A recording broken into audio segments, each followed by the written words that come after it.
مصر کے جنوبی مغربی علاقے میں جو سوڈان کی سرحد کے ساتھ ملتا تھا، صدیوں پرانی کسی پیچ در پیچ عمارت کے کھنڈر تھے۔ اس زمانے میں مصر کی سرحد کچھ اور تھی۔ صلاح الدین ایوبی کہا کرتا تھا کہ مصر کی کوئی سرحد ہے ہی نہیں، تاہم سوڈانیوں نے ایک خیالی سی سرحد بنا رکھی تھی۔ کھنڈروں کے ارد گرد کا علاقہ دشوار گزار تھا۔ غالباً فرعونوں کے وقتوں میں یہ علاقہ سرسبز تھا اور وہاں پانی کی بہتات تھی۔ خشک جھیلیں اور دو ندیوں کے گہرے اور خشک پاٹ بھی تھے۔ ریتیلی چٹانیں بھی تھیں اور ریتیلی مٹی کے ٹیلے بھی۔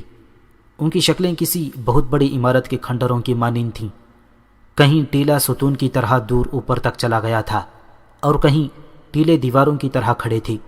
جہاں جہاں جگہ ہموار تھی وہاں ریت تھی، چٹانیں اونچی بھی تھیں، نیچے بھی۔ اس علاقے کے ارد گرد کہیں کہیں پانی تھا، لہٰذا درخت تھے اور وہاں کے رہنے والے کھیتی باڑی کرتے تھے۔ کم و بیش 40 میل لمبا اور 10-12 میل چوڑا یہ علاقہ آباد تھا۔ یہ آبادی مسلمان تھی۔ ان میں کچھ لوگ مسلمان نہیں تھے، ان کے عجیب و غریب سے عقیدے تھے۔ فرعونوں کی عمارت کے کھنڈروں سے لوگ ڈرا کرتے تھے۔ ان کے ارد گرد کا علاقہ بھی ایسا تھا کہ دیکھنے والے پر ہیبت طاری ہو جاتی تھی۔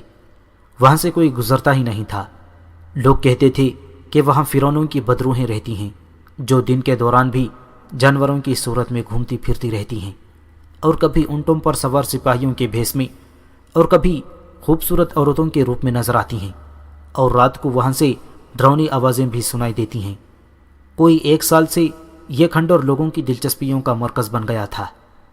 اس سے پہلے سلطان صلاح الدین ایوبی کی فوج کے لیے بھرتی کی مہم شروع ہوئی تھی، تو بھرتی کرنے والے اس علاقے کے ارد گرد بھی گھومتے پھرتے رہے تھے۔ وہاں کے باشندوں نے انہیں خبردار کیا تھا کہ وہ ٹیلوں کے اندر نہ جائیں۔ انہیں پراسرار آوازیں، ڈراؤنی چیزیں اور بدروحوں کی کہانیاں سنائی گئی تھیں۔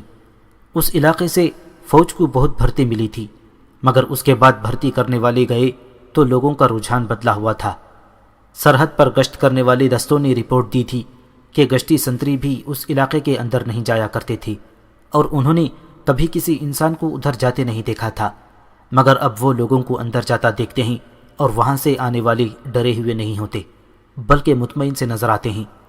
اس کے بعد یہ اطلاع ملی کہ ہر جمعرات کے روز رات تک اندر میلہ سا لگتا ہے، اور اس کے بعد اس قسم کا واقعہ ہوا کہ سرحدی دستوں کے 4-5 سپاہی لاپتہ ہو گئے۔ ان کے متعلق یہ رپورٹ دی گئی تھی کہ بھگوڑے ہو گئے ہیں۔ سلطان صلاح الدین ایوبی نے جہاں دشمن کے ملکوں میں جاسوس بھیج رکھے تھے، وہاں اس نے اپنے ملک میں بھی جاسوسوں کا جال بچھا رکھا تھا۔ غیر مسلم مورخوں نے سلطان صلاح الدین ایوبی کو خاص طور پر خراج تحسین پیش کیا ہے کہ اس نے آج کے انٹیلیجنس نظام اور کمانڈو طریقہ جنگ کو خصوصی اہمیت دے کر ٹریننگ کے نئے طریقے دریافت کیے، اور یہ ثابت کر دیا تھا کہ صرف 10 افراد سے 1000 نفری کی فوج کا کام لیا جا سکتا ہے۔ یہ الگ بات ہے کہ مسلمان ہونے کی وجہ سے یورپی مورخوں نے سلطان صلاح الدین ایوبی کے اس فن کو تاریخ میں اتنی جگہ نہیں دی جتنی دینی چاہیے تھی، لیکن اس دور کے وقائع نگاروں نے جو تحریریں قلم بند کی ہیں ان سے پتہ چلتا ہے کہ اسلام کا یہ عظیم پاسبان انٹیلیجنس، گوریلا اور کمانڈو آپریشن کا کس قدر ماہر تھا۔ اندرون ملک اس کی انٹیلیجنس پر گوشے گوشے پر نظر رکھتی اور فوج کی مرکزی کمان کو رپورٹیں دیتی رہتی تھیں۔ یہ اسی نظام کی اعلیٰ کارکردگی کا ثبوت تھا کہ مصر کے دور دراز کے ایسے علاقے کی سرگرمیوں کی بھی اطلاع مرکز کو پہنچا دی گئی تھی، جس کے متعلق کہا جاتا تھا کہ اس چھوٹے سے خطے کو تو خدا نے بھی فراموش کر رکھا ہے، مگر مخبروں نے وہاں کے لوگوں کی صرف ذہنی تبدیلی دیکھی اور اسی کی اطلاع دی تھی۔ انہیں ابھی یہ معلوم نہیں تھا کہ اندر کیا ہوتا ہے۔ اس اطلاع کے بعد 2 مخبر قتل یا لاپتہ ہو گئے تھے۔ وہاں کے لوگوں نے نہ صرف ٹیلوں کے ڈراؤنے علاقے کے اندر جانا شروع کر دیا، بلکہ وہ فرعونوں کی اس پیچ در پیچ عمارات کے کھنڈروں میں بھی جانے لگے تھے، جہاں جانے کے تصور سے ہی ان کے رونگٹے کھڑے ہو جایا کرتے تھے۔ کچھ عرصہ پہلے اس کی ابتدا اسی طرح ہوئی تھی کہ ایک گاؤں میں ایک شتر سوار آیا۔ یہ اجنبی مسلمان اور مصری تھا۔ اس کا اونٹ اچھی نسل کا اور تندرست تھا۔ اس مسافر نے گاؤں والوں کو اکٹھا کر کے یہ قصہ سنایا کہ وہ غربت سے تنگ آ چکا تھا۔ اب وہ رہزنی اور چوری کے ارادے سے گھر سے نکل کھڑا ہوا۔ وہ پیدل تھا۔ وہ اس امید پر اس علاقے میں آ گیا کہ یہاں کوئی آبادی نہیں ہے، اس لیے رہزنی کرتے پکڑا نہیں جائے گا۔ وہ بہت دن پیدل چلتا رہا، مگر اسے کوئی شکار نہ ملا۔ آخر ٹیلوں کے اس علاقے میں جہاں کوئی نہیں جاتا وہ وہاں جا کر گر پڑا۔ اس کے جسم میں طاقت نہیں رہی تھی۔ اس نے آسمان کی طرف ہاتھ بلند کر کے خدا سے مدد مانگی۔ اسے ایک گونجدار آواز سنائی دی، تم خوش قسمت ہو کہ تم نے ابھی گناہ نہیں کیا، گناہ کی صرف نیت کی تھی۔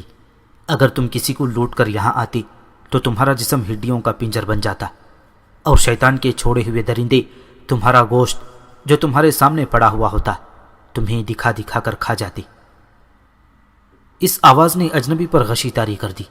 اس نے محسوس کیا کہ کوئی اسے اٹھا رہا ہے۔ اس نے آنکھیں کھولیں تو وہ بیٹھا ہوا تھا، اور اس کے سامنے ایک سفید ریش بزرگ کھڑا تھا جو دودھ کی مانند سفید اور آنکھوں سے نور کی شعائیں نکلتی تھیں۔ وہ جان گیا کہ یہ آواز جو اس نے سنی تھی اسی بزرگ کی تھی۔ اجنبی کی زبان بند ہو گئی اور وہ کانپنے لگا۔ بزرگ نے اسے اٹھا کر کہا، مت ڈر مسافر، یہ سب لوگ جو یہاں آنے سے ڈرتے ہیں بد نصیب ہیں، انہیں شیطان ادھر آنے نہیں دیتا۔ تم جاؤ اور لوگوں سے کہو کہ یہاں اب فرعونوں کی خدائی نہیں رہی، یہ حضرت موسیٰ علیہ السلام کی مملکت ہے۔ حضرت عیسیٰ علیہ السلام بھی یہیں آسمان سے اترنے والے ہیں۔ اب اسلام کی قندیلیں اسی کھنڈر سے روشن ہوں گی، جن کی روشنی ساری دنیا کو منور کر دے گی۔ جاؤ لوگوں کو ہمارا پیغام دو، انہیں یہاں لاؤ۔ اجنبی نے کہا کہ وہ اٹھ نہیں سکتا تھا، چل نہیں سکتا تھا، جسم سوکھ گیا تھا۔ سفید ریش بزرگ نے کہا، تم اٹھو اور 50 قدم شمال کی طرف جاؤ، پیچھے مڑ کر نہ دیکھنا، ڈرنا نہیں، لوگوں تک پیغام پہنچا دینا، ورنہ نقصان اٹھاؤ گے۔ تمہیں ایک اونٹ بیٹھا ہوا نظر آئے گا، اس کے ساتھ کھانا اور پانی ہوگا، اور اس کے ساتھ جو کچھ ہوگا وہ تمہارا ہوگا۔ اجنبی نے گاؤں والوں کو سنایا کہ وہ اٹھ کر چلنے لگا تو اس کے جسم میں طاقت آ گئی تھی۔ وہ ڈر رہا تھا کہ یہ کسی فرعون کی بدروح ہے۔ اس نے پیچھے نہیں دیکھا، بدروح کے ڈر سے قدم گنتا رہا اور راستہ گھوم گیا۔ 50 قدم پر یہ اونٹ بندھا ہوا تھا، اس کے ساتھ کھانا بندھا ہوا تھا جو اس نے کھا لیا اور پانی پی لیا۔ اس کے جسم میں ایسی طاقت آ گئی جو پہلے اس کے جسم میں نہیں تھی۔ اس نے لوگوں کو ایک تھیلی کھول کر دکھائی جس میں سونے کی اشرفیاں تھیں۔ یہ تھیلی اونٹ کے ساتھ بندھی ہوئی تھی۔ اجنبی اونٹ پر سوار ہوا اور اس گاؤں میں آ گیا جس میں بیٹھا وہ قصہ سنا رہا تھا۔ اس کے بعد اس نے گاؤں والوں کو سفید ریش بزرگ کا پیغام دیا اور چلا گیا۔ اس کا سنانے کا انداز ایسا پورا سر تھا کہ لوگوں کے دلوں میں ٹیلوں کے علاقے میں جانے کا اشتیاق پیدا ہو گیا۔ لیکن گاؤں کے بوڑھوں نے کہا کہ یہ اجنبی انسان نہیں بلکہ کھنڈر کے شر شرار کا حصہ ہے۔ انسانی فطرت میں یہ کمزوری ہے کہ چھپے ہوئے کو بے نقاب کرنے کی اور بھید کو پالنے کی کوشش کرتی ہے۔ جن جسموں میں جوانی کا خون ہوتا ہے وہ خطرے مول لے لیتے ہیں۔ گاؤں کے جوانوں نے ارادہ کر لیا کہ وہ وہاں جائیں گے۔ اشرفیوں کا جادو بڑا سخت تھا جس سے وہ لوگ بچ نہیں سکتے تھے۔ اس 40 میل لمبے اور 10 میل چوڑے خطے میں جہاں گاؤں تھے ان سب سے اطلاع ملی کہ ایک اجنبی مسافر یہی قصہ سنا گیا ہے۔ کچھ لوگ تذبذب میں تھے اور کچھ تذبذب اور فیصلے کے درمیان بھٹک رہے تھے، مگر ادھر جانے سے ڈرتے تھے۔ بعض آدمی گئے بھی لیکن ٹیلوں کے پراسرار علاقے کو دور سے دیکھ کر واپس آ گئے۔ کچھ روز بعد 2 جوان سال شتر سوار تمام علاقے میں گھوم گئے۔ انہوں نے بھی ایسا ہی قصہ سنایا جو ذرا مختلف تھا۔ وہ بہت دور کے سفر پر گھوڑے پر جا رہے تھے۔ ان کے ساتھ 2 ٹٹو تھے جن پر قیمتی مال تھا۔ یہ تجارت کا مال تھا جو وہ سوڈان لے جا رہے تھے۔ راستے میں انہیں ڈاکوؤں نے لوٹ لیا، مال کے ساتھ گھوڑے اور ٹٹو بھی چھین لیے اور انہیں زندہ چھوڑ دیا۔ یہ دونوں ٹیلوں کے علاقے میں آ کر تھکن، بھوک، پیاس اور غم سے گر پڑے۔ انہیں بھی سفید ریش بزرگ نظر آیا۔ اس نے انہیں وہی پیغام دیا اور کہا، تمہیں شیطان کے درندوں نے لوٹا ہے، تم اللہ کے نیک بندے ہو۔ جاؤ، تمہیں 50 قدم پر 2 اونٹ کھڑے ملیں گے اور ان کے ساتھ جو کچھ بندہ ہوگا وہ تمہارا ہوگا، لیکن مال و زر دے کر آپس میں لڑنا پڑنا، ورنہ ہمیشہ کے لیے اندھے ہو جاؤ گے۔ انہیں بھی اس بزرگ نے کہا کہ گاؤں گاؤں جا کر لوگوں کو پیغام دیں کہ ان کھنڈروں سے ڈرے نہیں۔ اس کے بعد ایسی ہی بہت سی روایتیں سنی اور سنائی جانے لگیں۔ ان میں ڈر اور خوف کا کوئی تاثر نہیں تھا، بلکہ ایسی کشش تھی کہ لوگوں نے ٹیلوں کے ارد گرد پھرنا شروع کر دیا۔ انہوں نے بعض لوگوں کو اندرونی علاقے سے باہر جاتے آتے بھی دیکھا۔ انہوں نے بتایا کہ اندر ایک درویش بزرگ ہے جو غیب کا حال بتاتا ہے اور آسمانوں کی خبر دیتا ہے۔ یہ بھی کہا گیا کہ وہ امام مہدی ہے، کسی نے کہا کہ حضرت موسیٰ علیہ السلام ہیں، اور کوئی حضرت عیسیٰ علیہ السلام کہتا تھا۔ ایک بات وثوق سے کہی جاتی تھی کہ وہ جو کوئی بھی ہے خدا کا بھیجا ہوا ہے، اور گنہگاروں سے نہ ملتا ہے نہ انہیں نظر آتا ہے۔ اس کے پاس جانے کے لیے نیت صاف ہونی چاہیے۔ یہ بھی کہا گیا کہ وہ مردوں کو بھی زندہ کرتا ہے۔ یہ طلسماتی اور پراسرار روایتیں اور حکایتیں لوگوں کو اندرونی علاقے میں لے جانے لگیں۔ آگے جا کر انہوں نے پہلی بار وہ کھنڈر دیکھے جن سے وہ ڈرتے تھے، وہ ان کے اندر بھی گئے۔ یہ کمروں، غلام گردشوں اور غاروں جیسے راستوں کی بھول بھلیاں تھیں۔ ایک کمرہ بہت ہی وسیع اور اس کی چھت اونچی تھی، جالے لٹک رہے تھے اور ماحول پر ہیبت طاری تھی، لیکن وہاں خوشبو پھیلی ہوئی تھی۔ کہیں سیڑھیاں فرش سے نیچے جاتیں اور تہخانوں میں جا کر ختم ہو جاتی تھیں۔ یہ عمارت ان فرعونوں کی تھی جو اپنے آپ کو خدا کہتے تھے۔ وہ کسی کسی کو نظر آتے تھے، لوگوں کو اس عمارت میں اکٹھا کر لیا کرتے اور لوگوں کو اس کی صرف آواز سنائی دیتی تھی۔ یہ آواز ایسی سرنگوں میں سے گزر کر آتی تھی جن کے دہانے بڑے کمرے میں تھے مگر نظر نہیں آتے تھے۔ بولنے والا سرنگ کے دوسرے سرے پر ہوتا تھا، جس کے متعلق کوئی جان نہیں سکتا تھا کہ وہ کہاں ہے۔ وہ اسے خدا کی آواز سمجھتے تھے جو عام آدمی کو نظر نہیں آتا۔ ان بڑے کمروں میں روشنیوں کا ایسا انتظام ہوا کرتا تھا کہ مشالیں نظر نہیں آتی تھیں۔ کمرے روشن رہتے تھے، آئینے کی طرح چمکیلی دھات کی چادریں استعمال کی جاتی تھیں جن سے چھپی ہوئی مشالوں کی روشنی منعکس ہوتی تھی۔ وہ تو صدیوں پرانی بات تھی۔ اب صلاح الدین ایوبی کے دور میں اس عمارت میں پھر وہی آوازیں گونجنے لگیں جنہیں لوگ خدا کی آوازیں سمجھا کرتے تھے۔ ذرا سے وقت میں لوگوں کے دلوں سے کھنڈروں کی ہیبت نکل گئی۔ وہ جب بڑے کمرے میں جاتے تو اس سے پہلے انہیں اندھیری اور فراخ سرنگوں میں سے گزرنا پڑتا تھا۔ آگے بہت ہی فراخ اور اونچی چھت والا کمرہ آ جاتا جن میں روشنی ہوتی مگر کوئی مشل نظر نہیں آتی تھی۔ وہاں گونج کی طرح آواز آتی، ہم نے تمہیں اندھیروں میں سے نکال کر روشنی دکھائی ہے، کوہ طور کی روشنی ہے، اس نور کو دلوں میں داخل کر لو۔ فرعونوں کی بدروہیں بھی مر گئی ہیں، اب یہاں موسیٰ علیہ السلام کا نور ہے، اور اس نور کو عیسیٰ علیہ السلام اور زیادہ منور کرے گا۔ خدا کو یاد کرو، کلمہ پڑھو۔ اور لوگ حیرت سے منہ کھولے اور آنکھیں پھاڑے ایک دوسرے کو دیکھتے اور کلمہ طیبہ گنگنانا شروع کر دیتے۔ اگر اس آواز میں خدا، حضرت موسیٰ اور حضرت عیسیٰ اور کلمہ طیبہ کا ذکر نہ ہوتا تو لوگ شاید اس کا یہ اثر قبول نہ کرتے جو وہ کر رہے تھے۔ وہ سب مسلمان تھے، اپنے مذہب کے نام پر وہ اس اثر کو قبول کرتے تھے، اور جب انہیں یہ آواز سنائی دیتی، رسول خدا صلی اللہ علیہ وسلم کو خدا نے غار حرا کے اندھیرے میں رسالت عطا کی تھی، تمہیں بھی ان غاروں کے اندھیرے میں خدا کا نور نظر آئے گا۔ تو لوگوں نے سر جھکا لیے اور اس آواز کو، جس کی گونج میں طلسماتی اثر تھا، اپنے دل میں نقش کر لیا۔ لیکن لوگ اس ہستی تک پہنچنا چاہتے تھے جس کی یہ آواز تھی، اور جو مسافروں کو اونٹ، کھانا پانی اور اشرفیاں دیتی اور مردوں کو زندہ کرتی تھی۔ لوگوں کی بےتابیاں بڑھتی جا رہی تھیں۔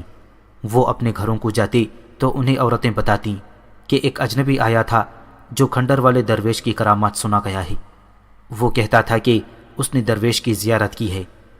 ایک روز ان دیہات میں جو سب سے بڑا گاؤں ہے، وہاں کی مسجد کے پیشوام سے لوگوں نے استفسار کیا۔ اس نے کہا، وہ مقدس انسان ہے، صرف نیک لوگوں سے ملتا ہے۔ نیک وہ ہوتا ہے جو خون خرابہ نہ کرے، صلح اور امن کی زندگی پسند کرے۔ یہ مقدس درویش حضرت عیسیٰ علیہ السلام کا پیغام لایا ہے۔ اس پیغام میں محبت ہے، جنگ و جدل نہیں۔ اس پیغام میں یہ نصیحت ہے کہ کسی کو زخمی نہ کرو، بلکہ زخمی کے زخموں پر مرہم رکھو۔ اگر تم لوگ ان اصولوں پر زندگی بسر کرو گے تو یہ درویش تمہاری کایا پلٹ دے گا۔ جب ایک امام مسجد نے بھی اس مقدس درویش کو اور اس کی آواز کو برحق کہہ دیا تو کسی شک و شبہ کی گنجائش نہ رہی۔ لوگوں کے ٹھٹ کے ٹھٹ کھنڈروں میں جانے لگے تو اعلان ہوا کہ ہر جمعرات کے روز اندر جانے کی اجازت ہوگی اور شام کو میلہ لگا کرے گا۔ چنانچہ اس روز سے جمعرات کا دن مخصوص ہو گیا، اور ساتھ ہی عورتوں کو بھی وہاں جانے کی اجازت مل گئی۔ اب کھنڈروں کے اندر اپنی مرضی سے کوئی نہیں جا سکتا تھا۔ جمعرات کے روز ان کے ارد گرد میلے کا سماں ہوتا تھا۔ دور دور سے لوگ اونٹوں، گھوڑوں اور خچروں پر اور پیدل بھی آتے اور شام کو کھنڈروں میں جانے کے وقت کا انتظار کرتے تھے۔ اندر کی سنسنی خیز دنیا میں انقلاب آ گیا تھا۔ وہاں اب لوگوں کو گناہ اور نیکی کے، تاریکی اور روشنی کے تصورات ایسی صورت میں نظر آتے تھے کہ لوگ انہیں مجسم اور متحرک صورت میں دیکھتے اور حیرت زدہ ہوتے تھے۔ کسی کو کوئی الٹا سیدھا سوال اور شک کرنے کی گنجائش نہیں ہوتی تھی، اور نہ ہی وہ کسی سوال اور شک کی ضرورت محسوس کرتے تھے۔ سورج غروب ہوتے ہی اندھیرے سرنگ کا منہ کھل جاتا جو اندر لے جاتی تھی۔ یہ دراصل اس عمارت کے درمیان سے گزرنے والا راستہ تھا۔ اس کی دیواریں بہت بڑے بڑے بلاکوں کی تھیں، اوپر ایسی ہی چھت تھی۔ یہ سرنگ ہر 10-12 قدم بعد دائیں یا بائیں کو مڑتی تھی۔ اس کے دروازے یا دہانے سے باہر چند ایک آدمی کھڑے ہوتے تھے۔ ان کے پاس کھجوروں کے انبار لگے ہوتے تھے۔ یہ کھجوریں لوگوں کی لائی ہوئی ہوتی تھیں، جسے نذرانہ کہا جاتا تھا۔ زائرین کھجوریں ایک جگہ ڈھیر کر دیتے تھے۔ کھجوروں کے پاس پانی کے مشکیزیں رکھے ہوتے تھے۔ شام کو جب زائرین کو اندر جانے کی اجازت ملتی تھی تو دروازے پر ہر ایک کو 3 کھجوریں کھلا کر چند گھونٹ پانی پلایا جاتا اور اندر بھیج دیا جاتا۔ تاریک سرنگ سے گزر کر جب یہ لوگ روشن ہال کمرے میں پہنچتے تو وہاں انہیں آوازیں سنائی دیتی۔ کلمہ طیبہ پڑھو، اپنے اللہ کو یاد کرو، حضرت موسیٰ علیہ السلام تشریف لے آئے ہیں، حضرت عیسیٰ علیہ السلام کا ظہور ہونے والا ہے، دل سے بدی اور دشمنی نکال دو، لڑائی جھگڑا ختم کر دو، اور دیکھو ان کا حشر جنہیں جنت کا دھوکہ دے کر لڑایا گیا تھا۔ اس آواز کے ساتھ ہی لوگوں کی آنکھوں میں نہایت تیز روشنی پڑتی، انہیں ایک طرف منہ کر کے کھڑا کیا جاتا تھا۔ ان کی آنکھیں خیرہ ہونے لگتی تو روشنی ذرا مدھم ہو جاتی، اس کے بعد روشنی کبھی تیز ہوتی کبھی مدھم، اور لوگوں کے سامنے والی دیوار پر ستارے چمکتے نظر آتے۔ ان ستاروں میں جنبش ہوتی اور انتہائی مکروہ اور بھدی شکلوں والے انسان نظر آتے۔ گونجدار آواز سنائی دیتی، یہ سب تمہاری طرح جوان اور خوبصورت تھے، انہوں نے خدا کا پیغام نہ سنا، یہ کمر کے ساتھ تلواریں سجا کر گھوڑوں پر سوار ہوئے اور اپنے جیسے خوبصورت جوانوں کو قتل کیا۔ انہیں دھوکہ دیا گیا کہ تم لڑو اور مر جاؤ گے تو جنت میں جاؤ گے۔ دیکھ لو ان کا انجام، خدا نے انہیں شیطان کے درندے بنا کر کھلا چھوڑ دیا ہے۔ ان آوازوں کے ساتھ بادل کی گرج اور بجلی کی کڑک سنائی دیتی۔ کچھ اور آوازیں بھی سنائی دیتی جو مختلف درندوں کی معلوم ہوتی تھیں۔ روشنی اتنی تیز ہو جاتی کہ دیکھنے والوں کی آنکھیں چندھیا جاتی۔ پھر لمبے لمبے دانتوں والے درندے دائیں سے بائیں جاتے نظر آتے۔ یہ بھی انسان تھے، لیکن ان کی شکلیں بڑے ہی ڈراؤنے بھیڑیوں جیسی تھی۔ انہوں نے بازوؤں پر برہنہ لڑکیاں اٹھا رکھی تھیں۔ یہ لڑکیاں جوان اور خوبصورت تھیں۔ لڑکیاں تڑپتی تھیں۔ بادل کی گرج اور زیادہ بلند سنائی دیتی اور آواز آتی۔ انہیں اپنے حسن پر ناز تھا، انہوں نے خدا کے حسن کو ناپاک کیا تھا۔ ان ڈراؤنی اور بھیانک شکلوں کے بعد بڑے ہی خوبرو مرد اور خوبصورت عورتیں گزرتیں۔ یہ سب ہنستے کھیلتے جاتے تھے۔ یہ نیک اور پاک لوگ تھے جن کے متعلق بتایا جاتا تھا کہ انہوں نے کبھی لڑائی جھگڑے کی بات نہیں کی تھی۔ وہ سراپا محبت، پیار اور خلوص تھے۔ اس کے بعد زائرین کو ایک تہخانے میں لے جایا جاتا جہاں انسانی ہڈیوں کے پنجر تھے اور خوبصورت لڑکیاں بھی گھومتی پھرتی اور مسکراتی نظر آتی تھیں۔ تھوڑی تھوڑی دیر بعد آواز سنائی دیتی، حضرت عیسیٰ علیہ السلام کا ظہور ہونے والا ہے، جنگ و جدل اور خون خرابہ دل سے نکال دو۔ تہخانے کا ایک راستہ اور تھا جس سے لوگوں کو باہر نکال دیا جاتا۔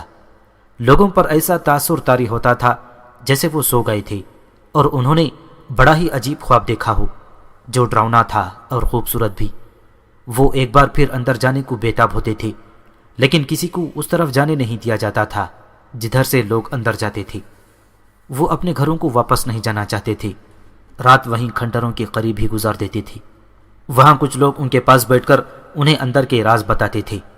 ایک راز یہ تھا کہ اندر جس کی آواز سنائی دیتی ہے وہ خدا کی طرف سے یہ پیغام لے کر آیا ہے کہ حضرت عیسیٰ علیہ السلام دنیا میں آ رہے ہیں اور خلیفہ عازد بھی دنیا میں واپس آ گیا ہے۔ العازد فاطمی خلافت کا خلیفہ تھا جس کی گدی مصر میں تھی۔ سلطان صلاح الدین ایوبی نے اسے معزول کر کے مصر کو بغداد کی خلافت عباسیہ کے تحت کر دیا تھا۔ العازد اس کے فوراً بعد مر گیا تھا۔ یہ 2-2.5 سال پہلے کا واقعہ تھا۔ فاطمیوں نے صلیبیوں اور حشیشین کے ساتھ ساز باز کر کے ایک سازش تیار کی تھی جس کے تحت سلطان صلاح الدین ایوبی کا تختہ الٹنا اور مصر میں فاطمی خلافت بحال کرنا تھا۔ اس سازش کی کامیابی کے لیے سوڈانیوں کو تیار کیا جا رہا تھا کہ وہ مصر پر حملہ کر دیں۔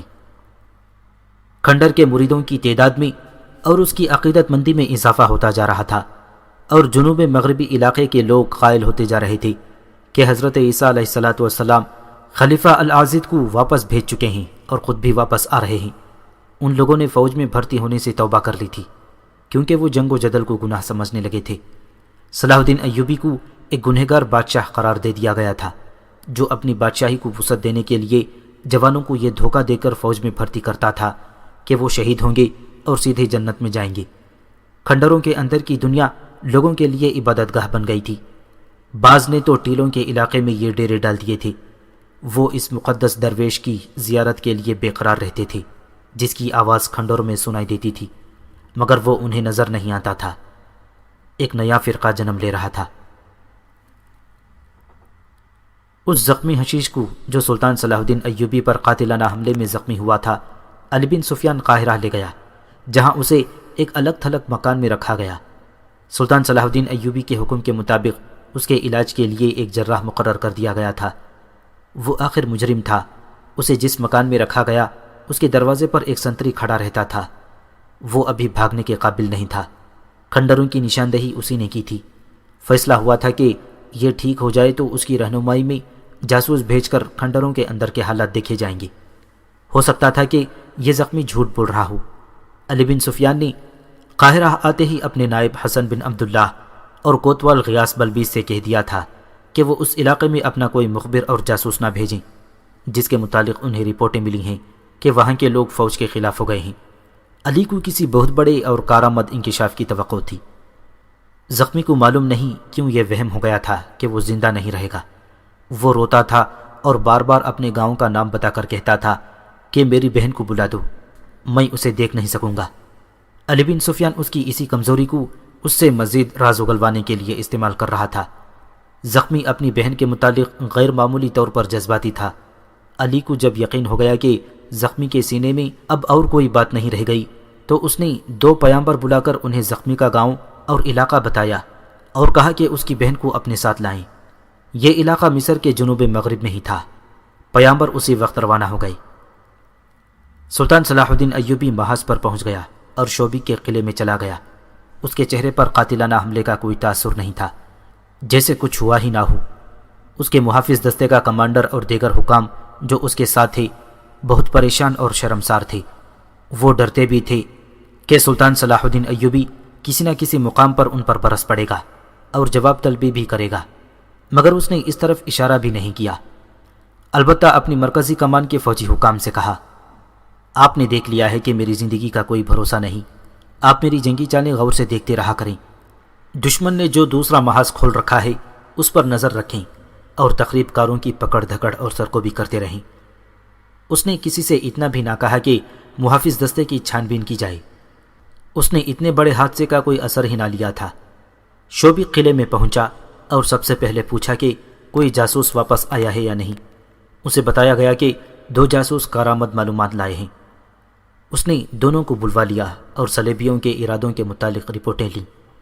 اسے تقریباً وہ تمام پلان بتا دیا گیا جو صلیبیوں نے تیار کیا تھا۔ اس نے نور الدین زنگی کی بھیجی ہوئی کمک کے سالار اور مصر سے آئی ہوئی فوج کے سالار اور دونوں کے نائبین کو بلا بھیجا اور گہری سوچ میں کھو گیا۔ چوتھے روز زخمی حشیش کی بہن آ گئی۔ اس کے ساتھ 4 آدمی تھے جن کے متعلق بتایا گیا کہ زخمی کے چچا اور تایا زاد بھائی ہیں۔ بہن جوان اور پرکشش تھی اور اپنے بھائی کے لیے بہت ہی پریشان تھی۔ زخمی اس کا اکیلا بھائی تھا۔ ان کے ماں باپ مر چکے تھے۔ اسے اور اس کے ساتھ آئے ہوئے 4 آدمیوں کو زخمی کے پاس لے جانے کے لیے علی بن سفیان کی اجازت کی ضرورت تھی۔ علی بن سفیان نے بہن کو اجازت دے دی۔ اس کے ساتھ آئے ہوئے آدمیوں کو نہ ملنے دیا۔ انہوں نے منت سماجت کی اور کہا کہ وہ اتنی دور سے آئے ہیں، انہیں صرف اتنی اجازت دی جائے کہ زخمی کو دیکھ لیں، وہ کوئی بات نہیں کریں گے۔ علی بن سفیان نے اس طرح اجازت دی کہ خود ان کے ساتھ ہوگا اور انہیں فوراً باہر نکال دے گا۔ اس نے ایسا ہی کیا۔ اسی وقت ان سب کو زخمی کے پاس لے جایا گیا۔ بہن نے بھائی کو دیکھا تو اس کے اوپر گر پڑی، بھائی کا منہ چومنے لگی اور زاروں قطار رونے لگی۔ دوسرے آدمیوں کے متعلق علی بن سفیان نے زخمی سے کہا کہ ان سے ہاتھ ملا لو، یہ واپس جا رہے ہیں۔ اس نے 4 سے ہاتھ ملایا تو علی بن سفیان نے انہیں باہر چلے جانے کو کہا اور یہ بھی کہہ دیا کہ وہ آئندہ اسے نہیں مل سکیں گے۔ وہ چلے گئے۔ بہن نے علی بن سفیان کے قدموں میں بیٹھ کر اس کے پاؤں پکڑ لیے اور رو رو کر منت کی کہ اسے بھائی کی خدمت کے لیے وہیں رہنے دیا جائے۔ علی بن سفیان ایک بہن کی ایسی جذباتی التجا کو ٹھکرا نہ سکا۔ اس نے لڑکی کی جامع تلاشی لی اور اسے وہیں رہنے کی اجازت دے دی اور وہاں سے چلا گیا۔ بہن بھائی اکیلے رہ گئے تو بہن نے بھائی سے پوچھا کہ اس نے کیا کیا ہے۔ بھائی نے بتایا۔ بہن نے پوچھا کہ اس کے ساتھ کیا سلوک ہوگا۔ بھائی نے جواب دیا، امیر مصر پر قاتلانہ حملے کا جرم بخشا تو نہیں جائے گا۔ اگر ان لوگوں نے مجھ پر رحم کیا تو سزائے موت نہیں دیں گے، ساری عمر کے لیے تہ خانے کی قید میں ڈال دیں گے۔ پھر میں ساری عمر تمہیں نہیں دیکھ سکوں گی؟ بہن نے پوچھا۔ نہیں شارجہ، بھائی نے روندھیائی ہوئی آواز میں کہا۔ پھر میں مر بھی نہیں سکوں گا، جی بھی نہیں سکوں گا۔ وہ جگہ بڑی خوفناک ہے جہاں ہمیشہ کے لیے قید کر دیں گے۔ بہن جس کا نام شارجہ تھا بچوں کی طرح بلبلا اٹھی۔ اس نے کہا، میں نے تمہیں اس وقت بھی روکا تھا کہ ان لوگوں کے چکر میں نہ پڑو، مگر تم نے کہا کہ صلاح الدین ایوبی کا قتل جائز ہے۔ تم لالچ میں آ گئے تھے، تم نے میری بھی پرواہ نہ کی۔ میرا کیا بنے گا؟ تم نہ ہوئے تو میرا آسرا کون ہوگا؟ زخمی بھائی کا ذہن تقسیم ہو گیا۔ کبھی وہ پچھتاوے کی باتیں کرتا اور کہتا کہ وہ ان لوگوں کے جھانسے میں آ گیا تھا۔ اس نے یہ بھی کہا، صلاح الدین ایوبی انسان نہیں، خدا کا بھیجا ہوا فرشتہ ہے۔ ہم 4 ہٹے کٹے جوان مل کر اتنا بھی نہ کر سکے کہ اس کے جسم پر خنجر کی نوک سے خراشی ڈال دیتے۔ اس پر زہر نے بھی اثر نہیں کیا۔ اس اکیلے نے 3 کو جان سے مار دیا اور مجھے موت کے منہ میں ڈال دیا۔ یہ کہنے والے جھوٹ تو نہیں کہتے تھے کہ صلاح الدین ایوبی کا ایمان اتنا مضبوط ہے کہ اسے کوئی گناہگار قتل نہیں کر سکتا۔ بہن نے کہا، تم چاروں مسلمان تھے، اتنا بھی نہ سوچا کہ وہ بھی مسلمان ہے۔ اس نے خدا کے خلیفہ کی گدی کی توہین کی ہے۔ زخمی بھائی کا دماغ الٹی طرف چل پڑا۔ اس نے جوشیلے لہجے میں کہا، تم نہیں جانتی کہ خلیفہ العاضد خدا کے بھیجے ہوئے خلیفہ تھے؟ جو کوئی جو کچھ بھی تھا، میں یہ جانتی ہوں کہ تم میرے بھائی ہو اور مجھ سے ہمیشہ کے لیے جدا ہو رہے ہو۔ کیا تمہارے بچنے کی کوئی صورت پیدا نہیں ہو سکتی؟ شاید پیدا ہو جائے، بھائی نے جواب دیا۔ میں نے اس شرط پر انہیں سارے راز بتا دیے ہیں کہ میرا گناہ بخش دیں، مگر میرا گناہ اتنا سنگین ہے جو شاید نہ بخشا جائے۔ اس وقت زخمی کو سو جانا چاہیے تھا اور اسے اتنا زیادہ بولنا نہیں چاہیے تھا کیونکہ پیٹ کے زخم کھل جانے کا ڈر تھا، مگر وہ بولتا جا رہا تھا اور بہن رو رہی تھی۔ بولتے بولتے اسے پیٹ کے زخم میں ٹھیسیں محسوس ہونے لگیں اور وہ بے حال ہو گیا۔ اس نے بہن سے کہا، شارجہ باہر جاؤ، کوئی آدمی ملے تو اسے کہو کہ طبیب یا جراح کو بلا دے، میں مر رہا ہوں۔ شارجہ دوڑتی باہر گئی۔ باہر سنتری کھڑا تھا۔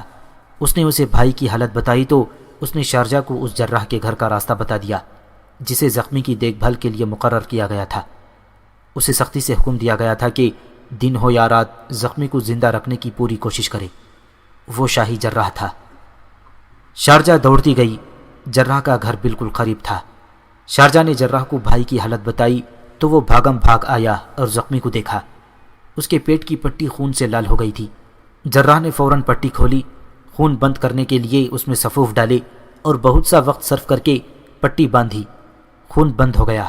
اس نے زخمی کو دوا پلا دی جس کے اثر سے اسے نیند آ گئی اور وہ سو گیا۔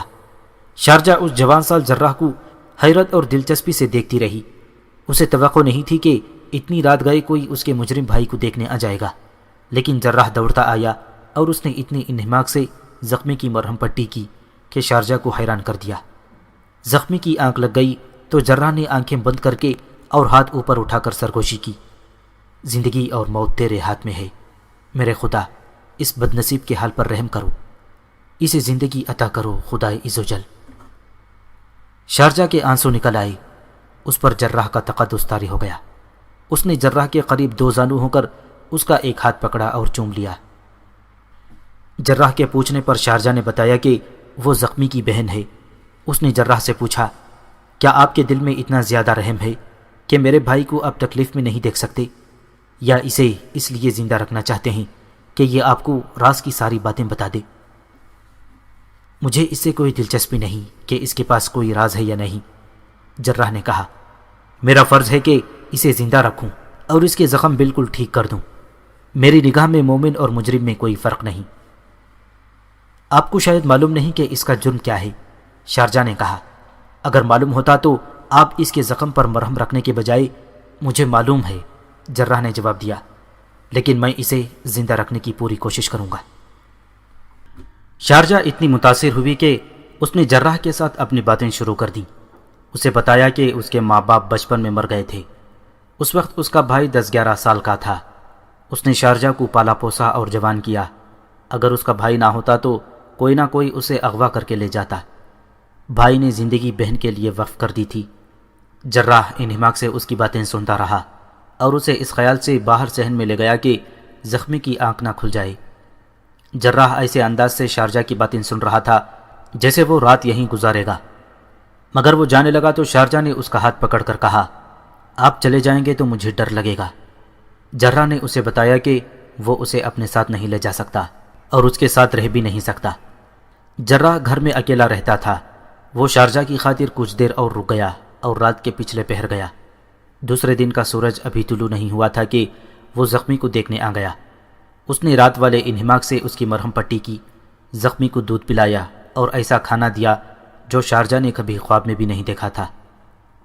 اس دوران علی بن سفیان آیا، زخمی کی حالت دیکھ کر چلا گیا، لیکن جراح نہ گیا۔ وہ شارجہ کے ساتھ باتیں کرتا رہا اور اس کی باتیں سنتا رہا۔ اس روز شام تک وہ 3 بار زخمی کو دیکھنے آیا، حالانکہ وہ صرف دوپہر کو آیا کرتا تھا۔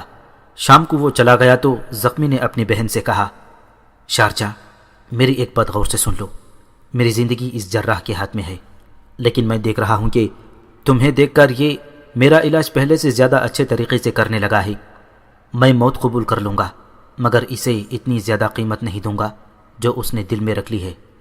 مجھے شک نہیں بلکہ یقین ہے کہ یہ مجھے زندہ رکھنے کے لیے تمہاری عزت کا نذرانہ لینا چاہتا ہے۔ میں تو اسے فرشتہ سمجھتی ہوں، شارجہ نے کہا۔ اس نے ابھی تک کوئی ایسا اشارہ بھی نہیں کیا اور میں بچی بھی تو نہیں ہوں، لیکن میں اسے ایسا سمجھتی نہیں۔ شارجہ کا انداز ایسا تھا جس نے بھائی کو شک میں ڈال دیا کہ وہ جراح میں دلچسپی لے رہی ہے۔ اس رات جراح آیا، زخمی سو گیا تھا، شارجہ جاگ رہی تھی۔ وہ جراح کے ساتھ صحن میں چلی گئی۔ کچھ دیر باتیں ہوتی رہیں۔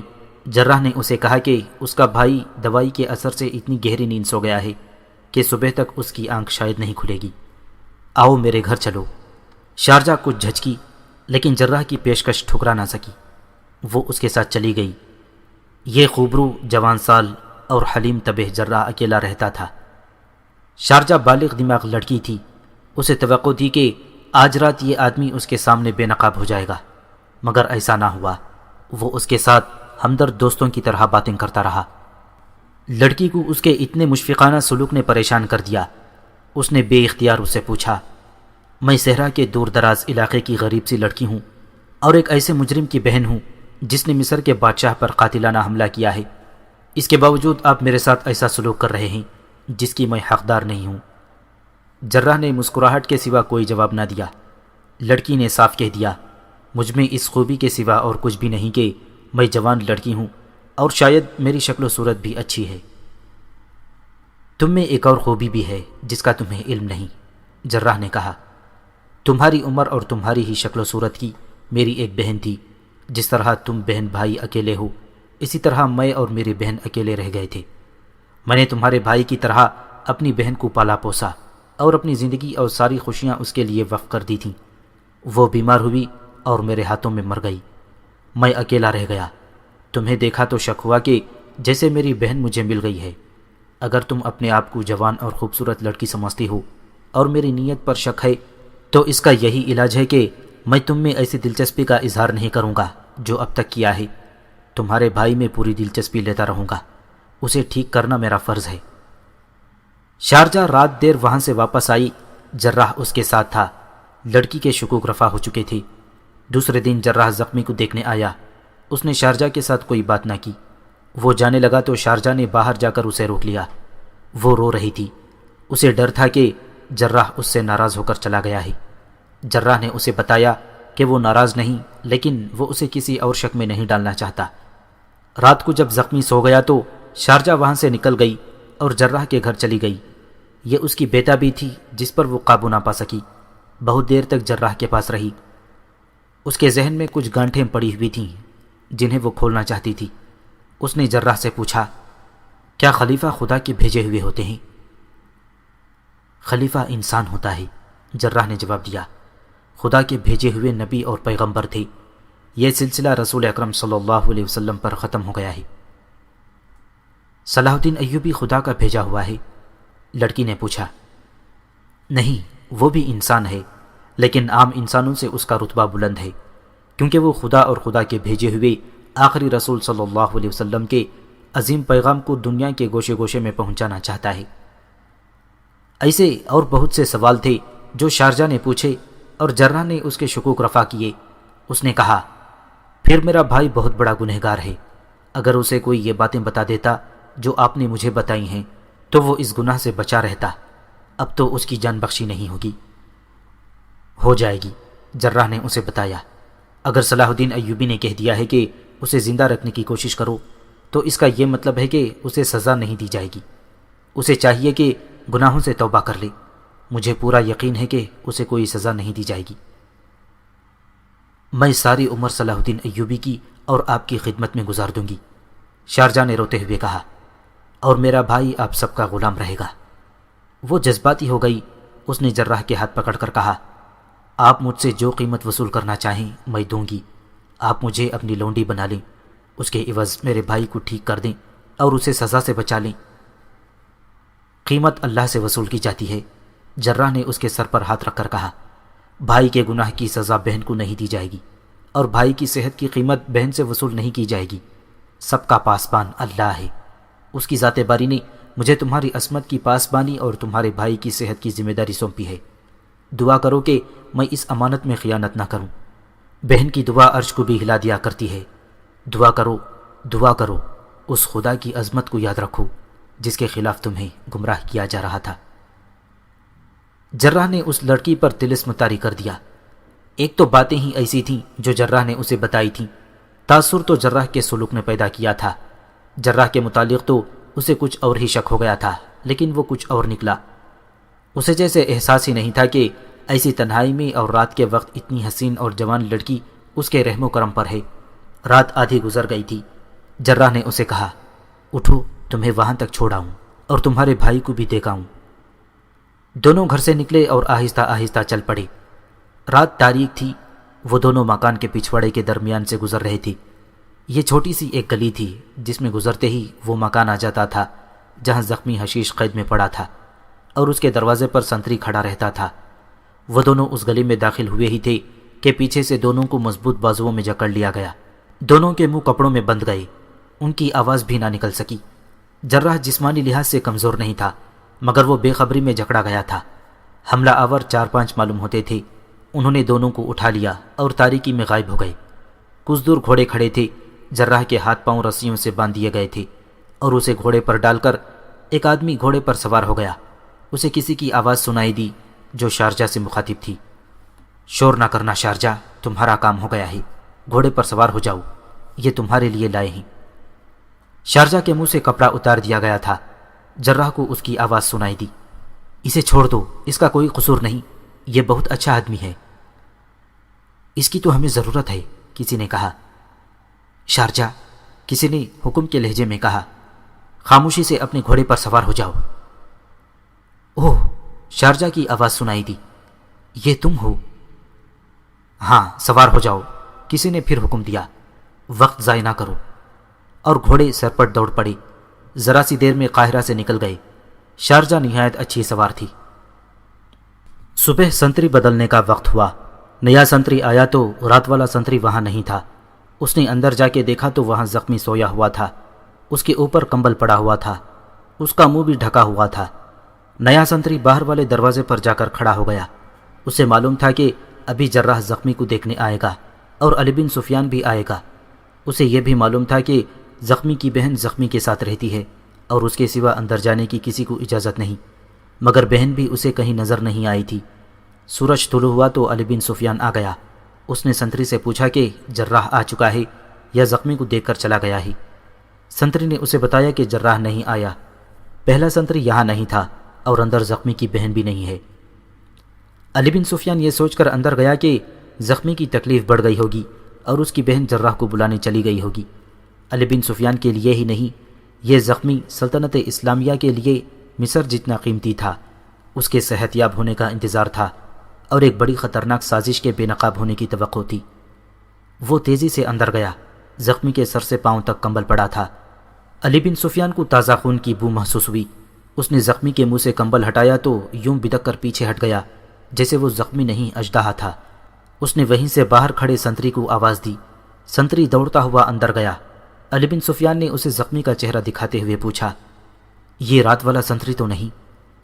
نئے سنتری نے چہرہ دیکھ کر حیرت اور گھبراہٹ سے بوجھل آواز میں کہا، یہی تھا۔ یہ بستر میں کیوں سویا ہوا ہے حضور؟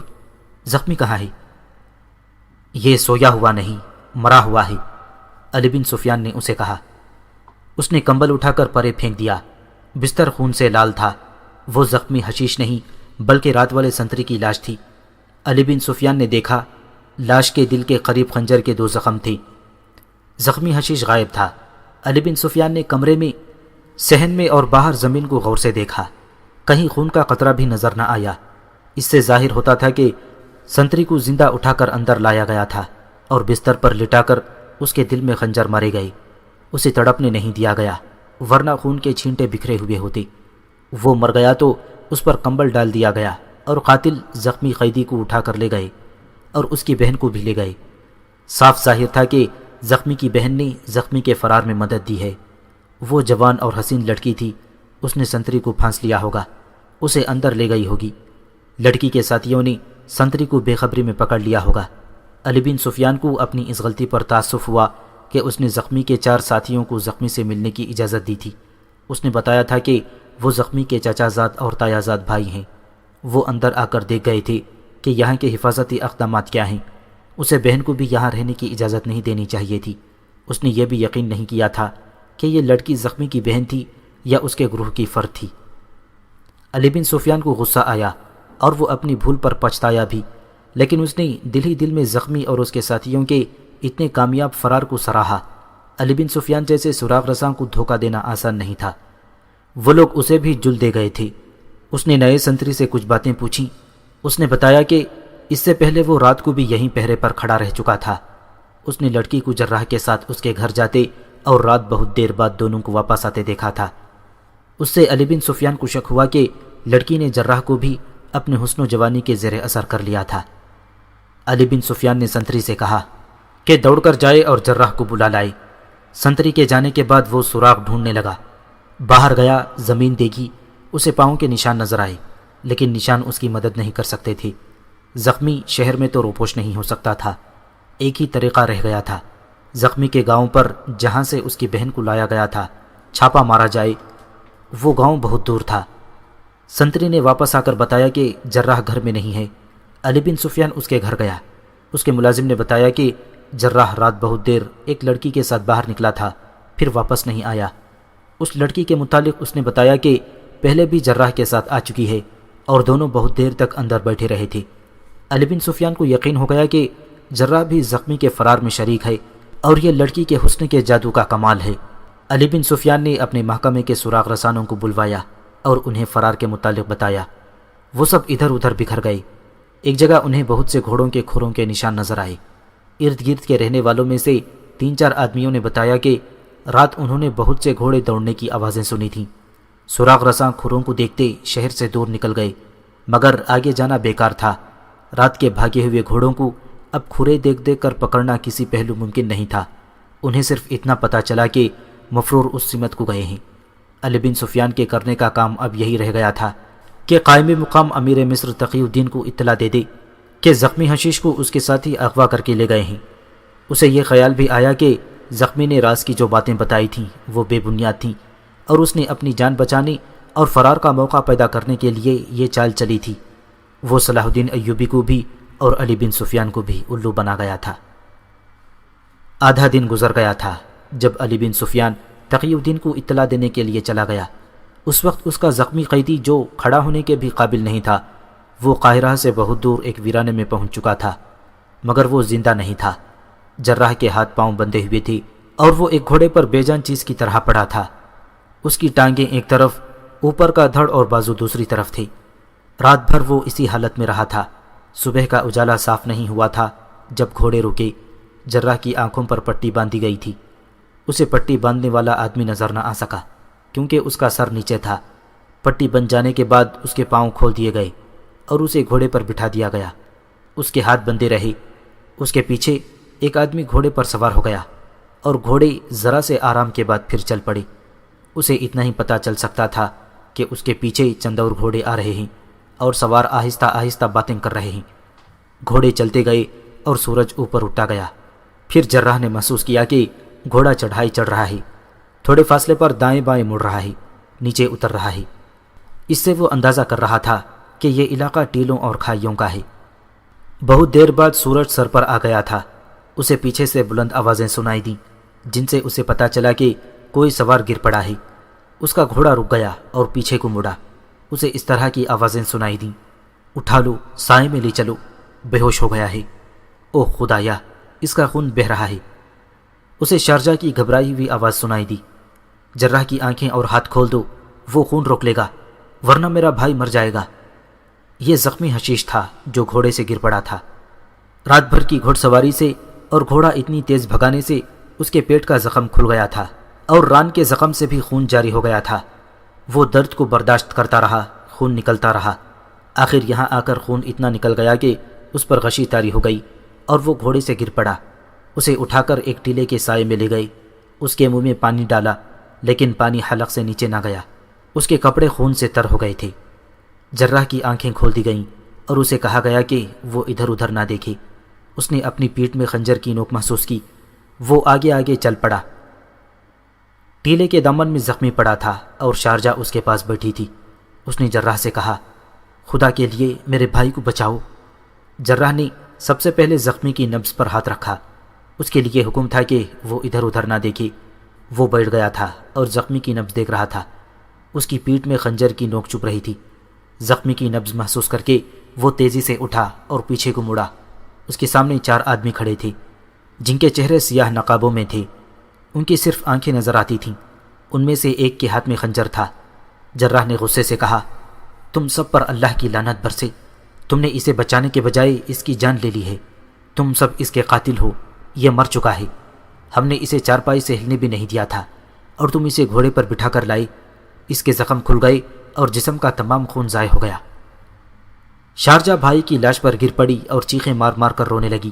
نقاب پوشوں نے جراح کی آنکھوں پر پٹی باندھ دی اور اسے وہاں سے کچھ دور لے گئے۔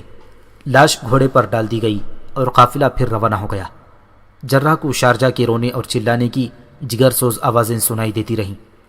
جراح کے گھوڑے پر جو سوار تھا اس سے جراح نے کہا کہ یہ زخمی بالکل ٹھیک ہو سکتا تھا مگر تم لوگوں نے اسے مار دیا، اسے کوئی سزا نہ ملتی۔ سوار نے کہا، ہم اسے زندہ رکھنے کے لیے نہیں لائے تھے، ہم نے دراصل وہ راز اغوا کیا ہے جو اس کے پاس تھا۔ اس کے مرنے کا ہمیں کوئی غم نہیں، ہم خوش ہیں کہ تم اور تمہاری حکومت اس راز سے بے خبر ہے جو اس کے سینے میں تھا۔ مجھے تم لوگ کس جرم کی سزا دے رہے ہو؟ جراح نے پوچھا۔ ہم تمہیں پیغمبروں کی طرح رکھیں گے، سوار نے جواب دیا۔ تمہیں گرم ہوا بھی نہیں لگنے دی جائے گی۔ ہم تمہیں اس لیے لائے تھے کہ راستے میں زخمی کو تکلیف ہو گئی تو اس کی مرہم پٹی کرو گے، مگر ہم نے یہ نہیں سوچا کہ تمہارے پاس نہ کوئی اور دوائی ہے نہ مرہم۔ تمہیں اغوا کی دوسری وجہ یہ تھی کہ ہم اس لڑکی کو بھی ساتھ لانا چاہتے تھے۔ ہم اسے ہی لاتے تو تم جو اس کے ساتھ تھے ہمارے تعاقب میں پوری فوج بھگا دیتے، اس لیے تمہیں بھی اٹھا لانا ضروری تھا۔ تیسری وجہ یہ ہے کہ ہمیں ایک جراح کی ضرورت ہے، تمہیں اپنے ساتھ رکھیں گے۔ میں ایسے کسی آدمی کا علاج نہیں کروں گا جو میری حکومت کے خلاف ہوگا، جراح نے کہا۔ تم سب صلیبیوں اور سوڈانیوں اور فاطمیوں کے دوست ہو اور ان کے اشاروں پر سلطنت اسلامیہ کے خلاف تقریب کاری کر رہے ہو۔ میں تمہارے کسی کام نہ آ سکوں گا۔ پھر تم قتل کر دیے جاؤ گے، سوار نے کہا۔ یہ میرے لیے بہتر ہوگا، جراح نے جواب دیا۔ پھر ہم تمہارے ساتھ وہ سلوک کریں گے جو تمہارے لیے بہتر نہیں ہوگا، سوار نے جواب دیا۔ پھر تم ہمارا ہر حکم مانو گے، لیکن میں تمہیں یہ بھی بتا دیتا ہوں کہ برے سلوک کی نوبت ہی نہیں آئے گی۔ تم نے صلاح الدین ایوبی کی بادشاہی دیکھی ہے، ہماری بادشاہی دیکھو گے تو اپنی زبان سے کہو گے کہ میں یہیں رہنا چاہتا ہوں، یہ تو جنت ہے۔ اگر تم نے ہماری جنت کو ٹھکرا دیا تو ہم تمہیں اپنا جہنم دکھائیں گے۔ گھوڑے چلتے رہے، جراح آنکھوں پر بندھی ہوئی پٹی کے اندھیرے میں اپنے مستقبل کو دیکھنے کی کوشش کرتا رہا۔ وہ فرار کی ترکیبیں بھی سوچتا رہا۔ اسے بار بار شارجہ کا خیال آتا، مگر وہ یہ سوچ کر مایوس ہو جاتا کہ یہ لڑکی بھی اسی گروہ کی ہے، وہ اس کی مدد نہیں کرے گی۔ ان کا سفر اتنا لمبا نہیں تھا، لیکن سرحدی دستوں اور ان کے گشتی سنتریوں کے ڈر سے مجرموں کا یہ قافلہ بچ بچ کر، چھپ چھپ کر اور بڑی دور کا چکر کاٹ کر جا رہا تھا۔ شام کے بعد بھی یہ قافلہ چلتا رہا اور رات گزرتی رہی۔ آدھی رات سے ذرا پہلے قافلہ رک گیا۔ جراح کو گھوڑے سے اتار کر اس کے ہاتھ کھول دیے گئے، اور چونکہ اندھیرا تھا اس لیے اس کی آنکھوں سے پٹی بھی کھول دی گئی تھی۔ اسے کھانے کو کچھ دیا گیا، پانی بھی پلایا گیا۔ اس کے بعد اس کے ہاتھ پھر باندھ دیے گئے اور پاؤں بھی، اور اسے سو جانے کو کہا گیا۔ سوار تھکے ہوئے تھے، اس سے ایک رات پہلے کے جاگے ہوئے تھے، لیٹے اور سو گئے۔ گھوڑوں کو زینے اتار کر ذرا پرے باندھ دیا گیا تھا۔ جراح کے بھاگنے کا تو سوال ہی پیدا نہیں ہوتا تھا۔ وہ بندھا ہوا تھا، وہ بھی سو گیا۔ کچھ دیر بعد اس کی آنکھ کھل گئی۔ وہ سمجھا کہ اسے روانگی کے لیے جگایا جا رہا ہے، لیکن کوئی اس کے پاؤں کی رسی کھول رہا تھا۔ وہ چپ چاپ پڑا رہا۔ وہ مرنے کے لیے بھی تیار ہو گیا۔